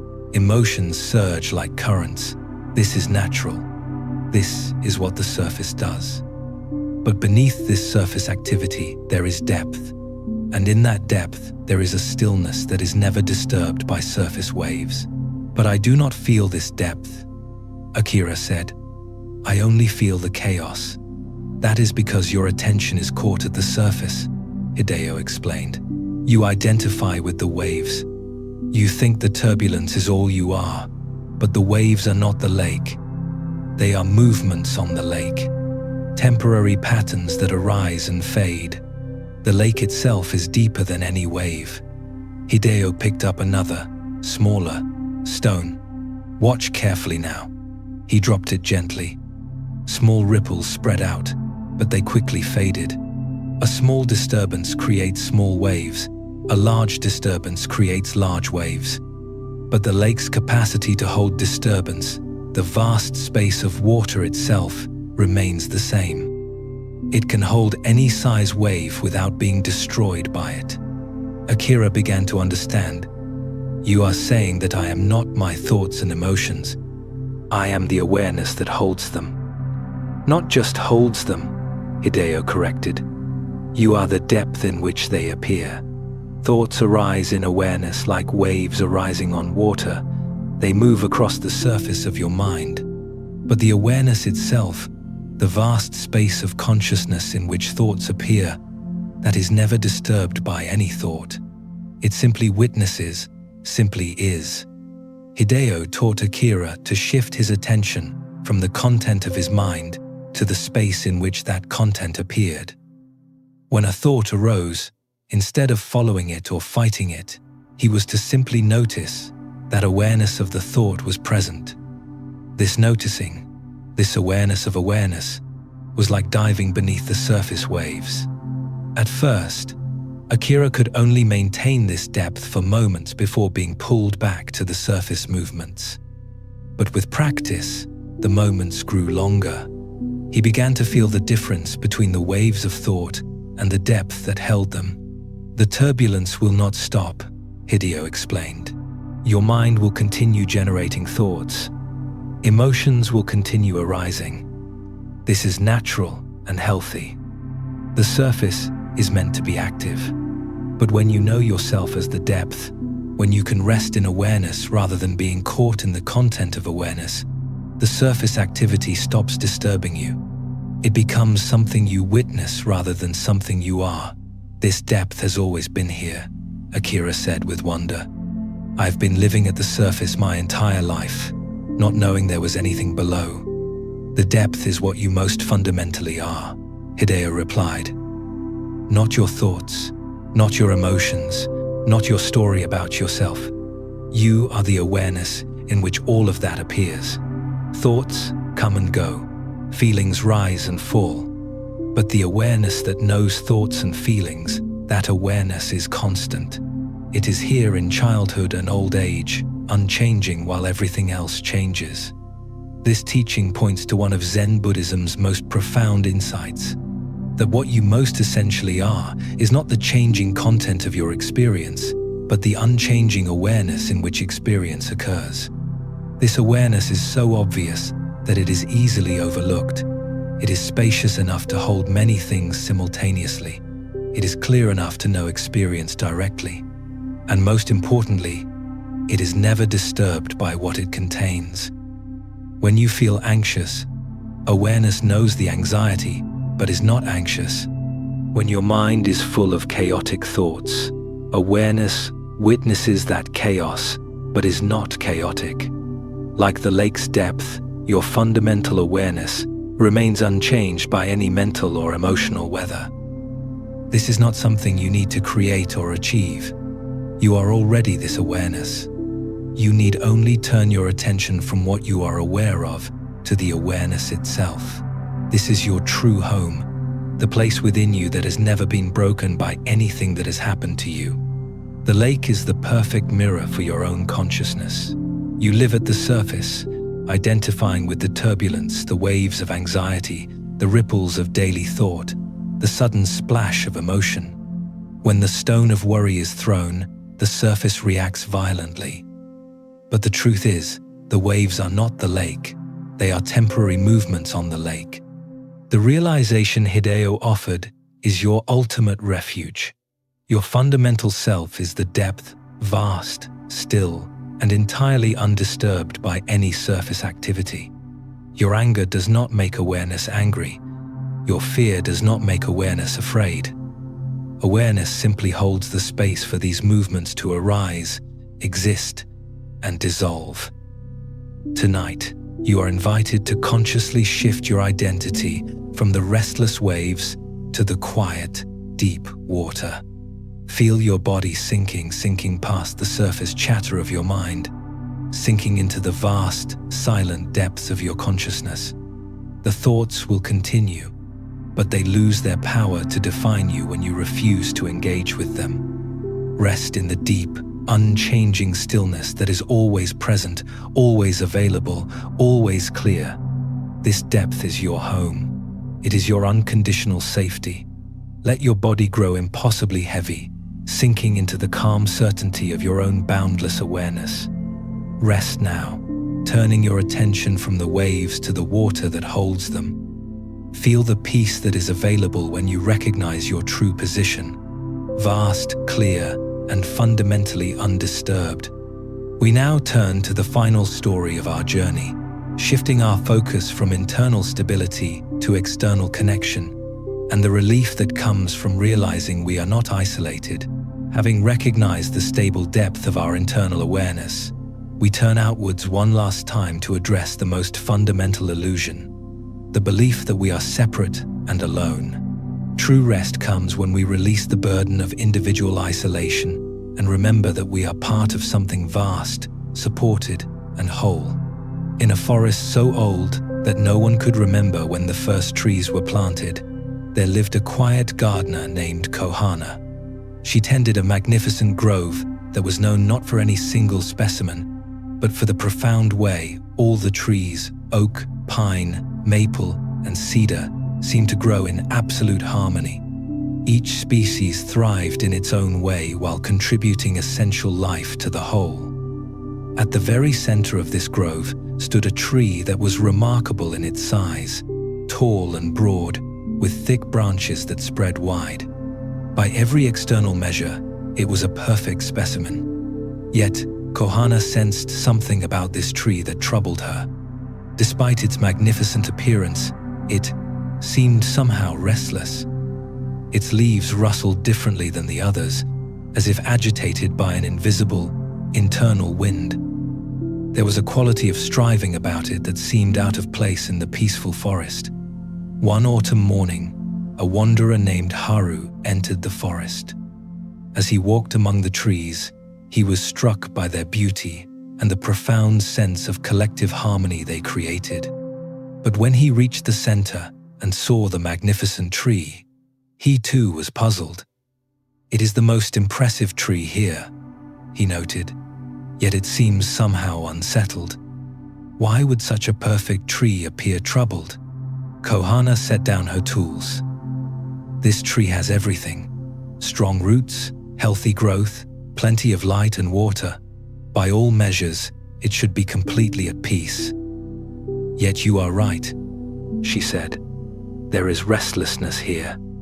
Haru looked at the tree more carefully, examining how it stood in relation to the others. Slowly, he began to understand. "This tree sees itself as separate," Haru observed. "It stands at the center and thinks it is alone. It does not realize it is part of something larger." "Yes," Kohana said quietly. "This tree has forgotten that it is part of the forest. It experiences itself as an individual, competing for resources, striving to be the best. It does not recognize that its roots touch the roots of every other tree here, that nutrients flow between them underground, that the entire forest breathes as one, shares water as one, and weathers storms as one. This tree thinks its leaves are separate from the leaves of that oak," she continued. "It experiences isolation where there is actually profound connection.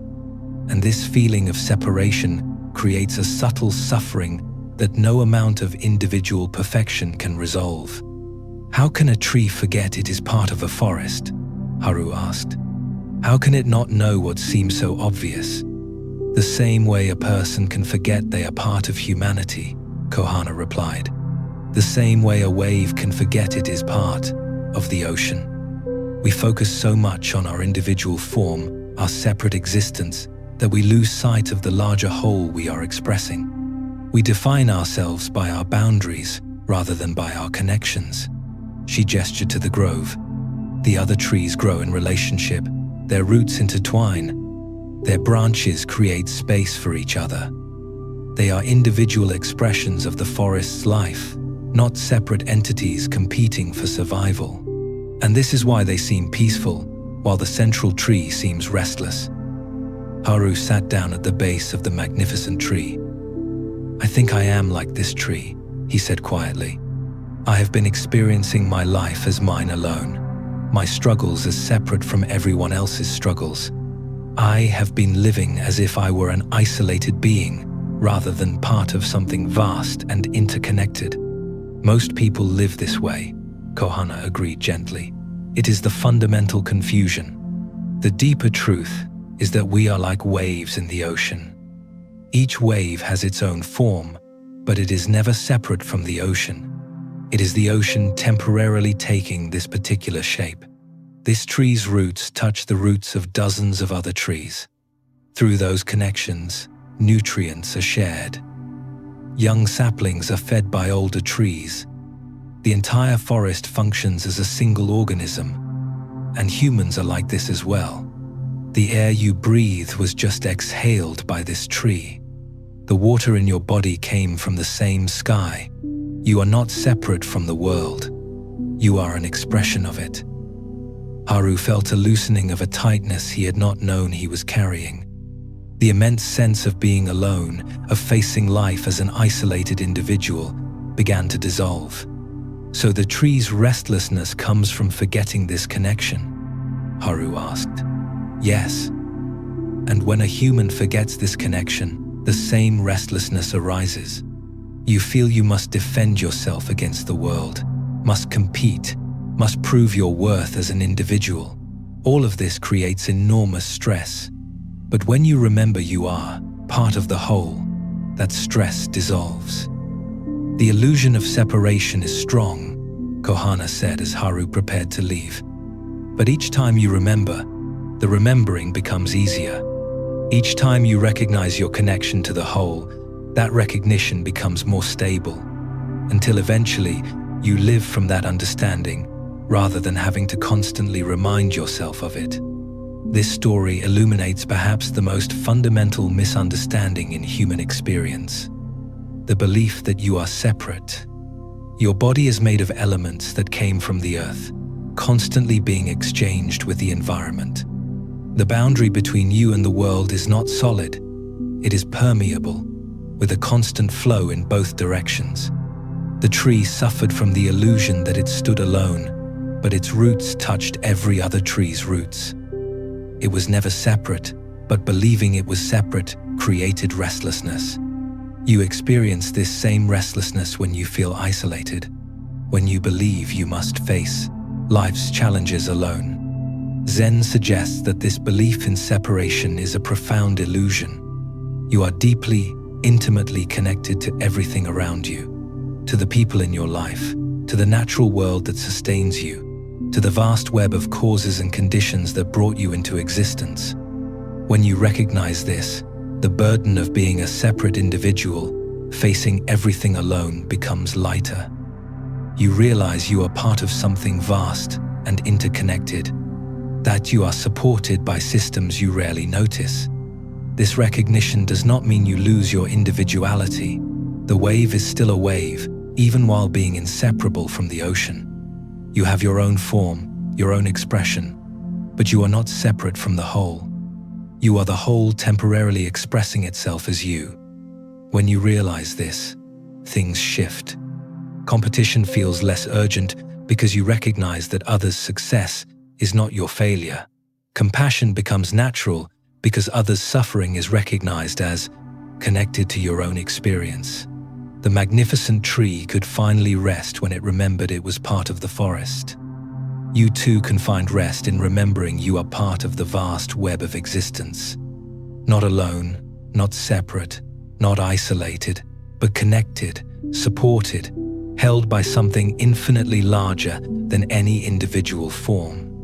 Let your body settle now, noticing the feeling of the bed supporting you, the air flowing around you, and the sense of deep connection to this moment and this place. Release the final burden of feeling that you must carry everything alone. The core of the magnificent tree's restlessness was its illusion of separation. It believed its life, its struggles, and its success were solitary efforts, when in reality, its roots were intimately connected to every other tree in the grove. This illusion of separation is the deepest source of human isolation and stress. When we feel alone, we feel we must bear the entire weight of the world by ourselves. Tonight, let go of the exhausting effort of being an isolated individual. Close your eyes and feel the connection. Feel the air moving in and out of your body, the very air that cycled through those ancient trees, through the mountains, and through the breath of every living creature. You are permeable. Your boundaries are soft. You are not an island. You are a continuous, beautiful expression of the whole. Feel the support beneath you. The bed, the floor, the earth itself, all are holding you. You are part of a vast, intelligent system that sustains you moment by moment without your conscious effort. You are connected to the human family through shared experience, shared sorrow, and shared joy. There is no need to compete, no need to prove your worth to the whole.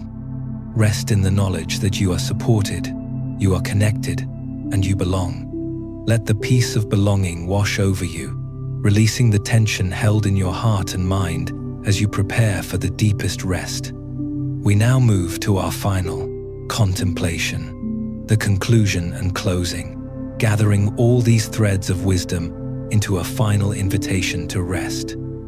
The core of the magnificent tree's restlessness was its illusion of separation.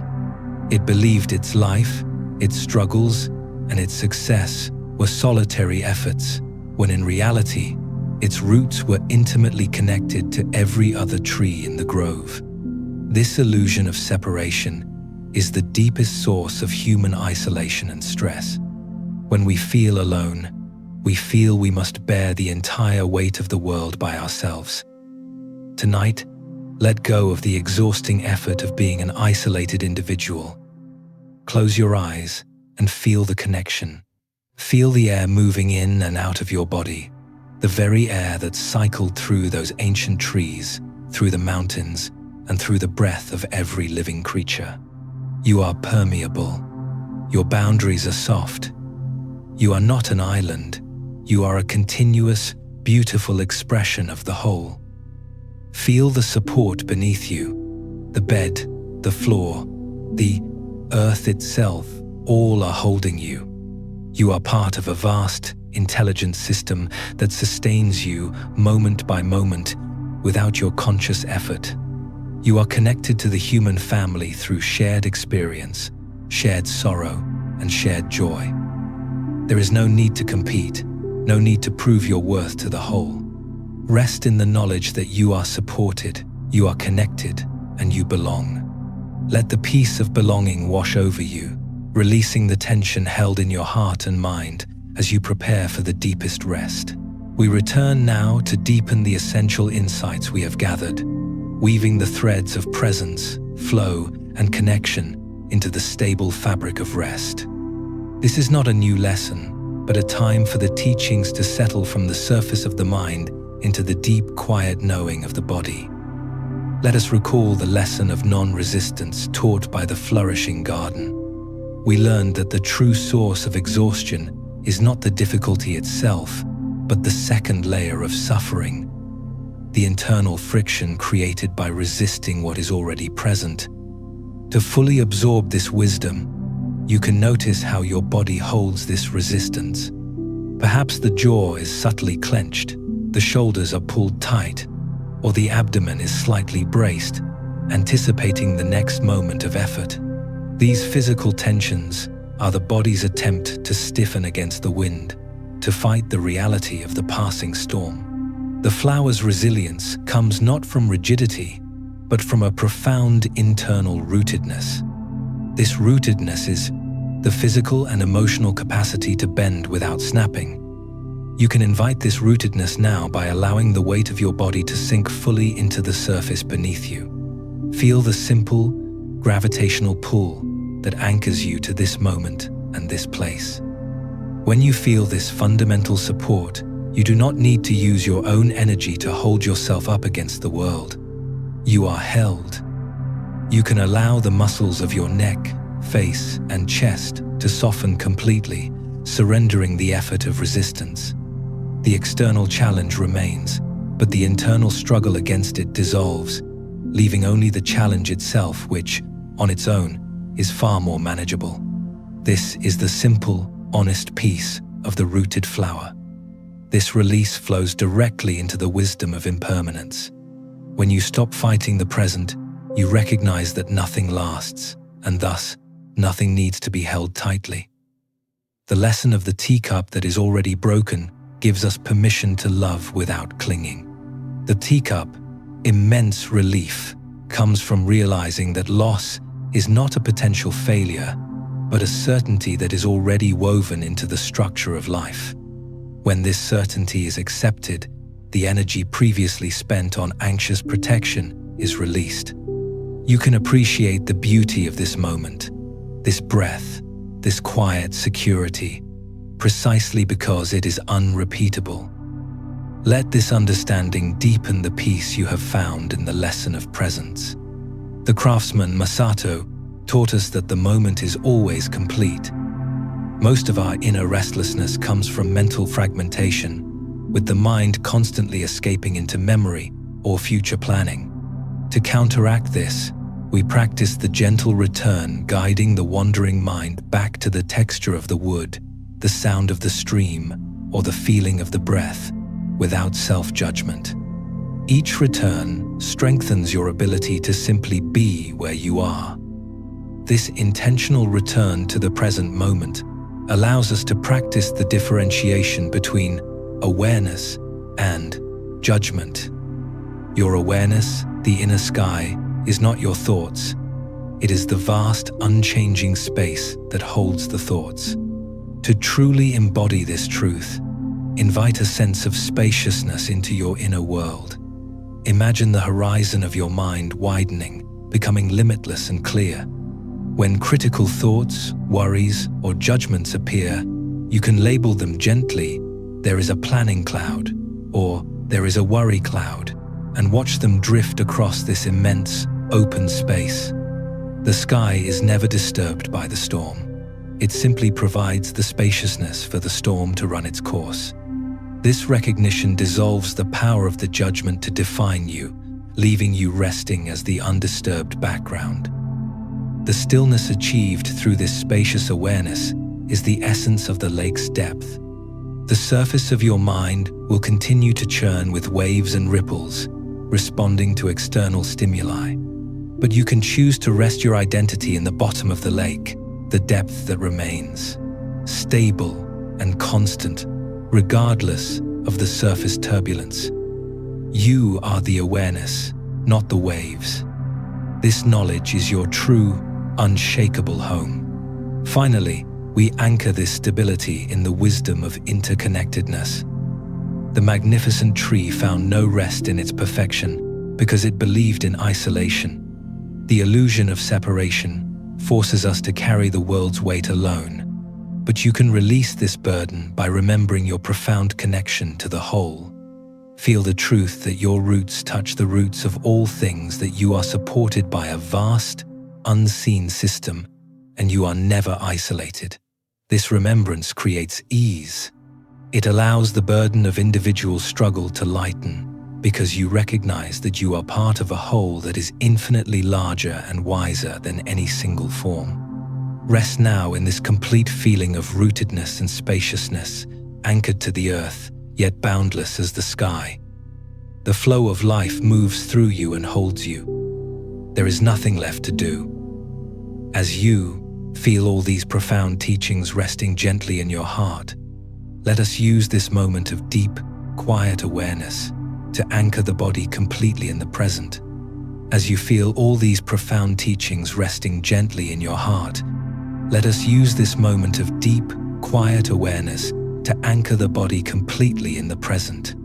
This is the ultimate Zen practice, simply to be present with your own unmoving, safe foundation. Bring your attention now to the crown of your head, sensing the quiet stillness there. Allow a slow, warm wave of relaxation to effortlessly move down through your forehead, releasing the tiny muscles around your eyes. Feel the skin of your face soften, letting go of every expression you have carried throughout your long day. Down into your jaw, release the need to hold or grind. The jaw is now completely heavy and soft.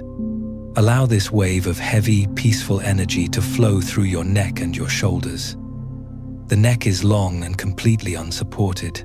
The shoulders drop away from your ears, releasing the weight of all responsibility and all striving. For tonight, there is absolutely nothing for you to carry. Continue this slow, descending scan into your chest and the space around your heart.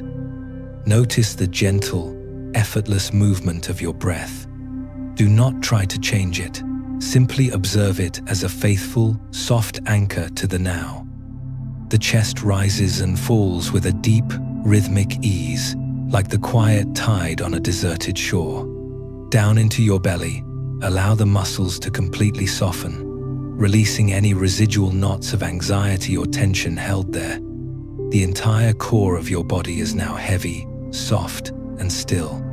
Feel this wave of deep, restful energy moving down your hips and thighs, heavy like a stone, sinking into the mattress beneath you. Your legs and feet are now completely surrendered, fully resigned to the stillness of the night. Rest now in this profound, quiet realization. Your body is entirely at rest, your mind is slowing, and beneath it all, your awareness is unchanging and wide, like the vast, clear sky. You are the stillness that is always present, the depth beneath the surface waves. There is nothing left to do, nothing left to fix, nothing left to seek. You are home.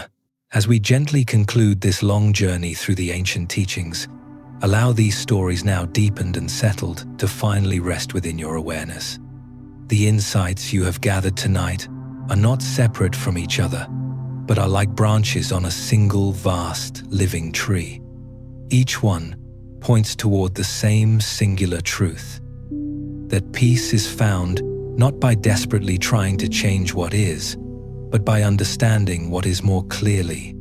We have contemplated the strength of the flower that chooses to bend without breaking, the honesty of the teacup that is already broken, the profound simplicity of the craftsman who is only present, the freedom that comes from knowing the vast sky of awareness is undisturbed by passing clouds, the wisdom of the empty cup ready to receive, the quiet joy that can break through the darkest forest, the liberation of realizing ourself is a flowing river, the vital lesson of the obstacle as teacher, the unchanging depth beneath the waves, and the profound, the rest of knowing we are not separate but eternally connected to all things. The filled cup represents our automatic mental position, certainty. We are so full of opinions, previous knowledge, and deeply held assumptions about ourselves and the world that we have no space left for the freshness of the present moment. Think about a recent conversation where you listened only to formulate your reply, or a familiar place you glanced at without truly seeing. In those moments, your cup was too full. Tonight, the invitation is to practice the courage of not knowing. It takes genuine strength to temporarily set aside your certainty and meet this very moment, this sensation, this quietness, this breath, as if it were the first time. Let go of the need to categorize and label your experience. Do not rush to define the stillness or judge the lingering anxiety. Simply allow the experience to be raw, fresh, and real. Feel the profound lightness that comes from releasing your need to have all the answers. This vulnerability is actually a power, for only the empty space can truly receive. Just as Kenji finally tasted the tea with all its complexity, when your mind is empty, life itself reveals its depth, complexity, and inherent magic. Surrender the burdens of yesterday's learning and tomorrow's planning. Empty your mind like the soft sigh of an exhale, creating a perfect, receptive space. Allow your whole being to become an empty vessel, ready to be filled with the deep, restorative rest you truly need. Feel the muscles in your jaw and temples release as you let go of the burden of always being right. The tea always finds the shape of the cup. Allow your mind to find the effortless shape of this moment. All of these reflections gather together, affirming the same essential understanding that you are not separate from life, but are life expressing itself. These teachings are not asking you to become someone different or to achieve some perfected future state. They are inviting you to recognize what you already are beneath the layers of confusion and relentless striving. To remember the depth beneath the surface waves, to feel your roots touching the roots of all things, to know yourself as both the individual wave and the vast ocean that forms all waves. Nothing needs to be grasped or held tightly. Let these insights rest in you now, the way moonlight rests on water. They are present, but not grasped. They are clear, but not forced. Simply here, available whenever you turn your attention toward them. The breath continues its natural rhythm. The body settles further into deep rest. The mind softens and slows in its own time and its own gentle way. And somewhere beneath all of this, the awareness that has witnessed every moment of your life remains unchanged, spacious, and clear. Always here, always home, always complete. Thank you for walking this path tonight, for listening to these stories, for opening yourself to these ancient teachings. May they to serve you well in the days to come. Like seeds planted that will grow in their own time, in their own way, offering shade and shelter when you most need them. As a final gesture of connection, you may simply wish to gently press the like button as a sign of gratitude before drifting completely into sleep. Sleep well,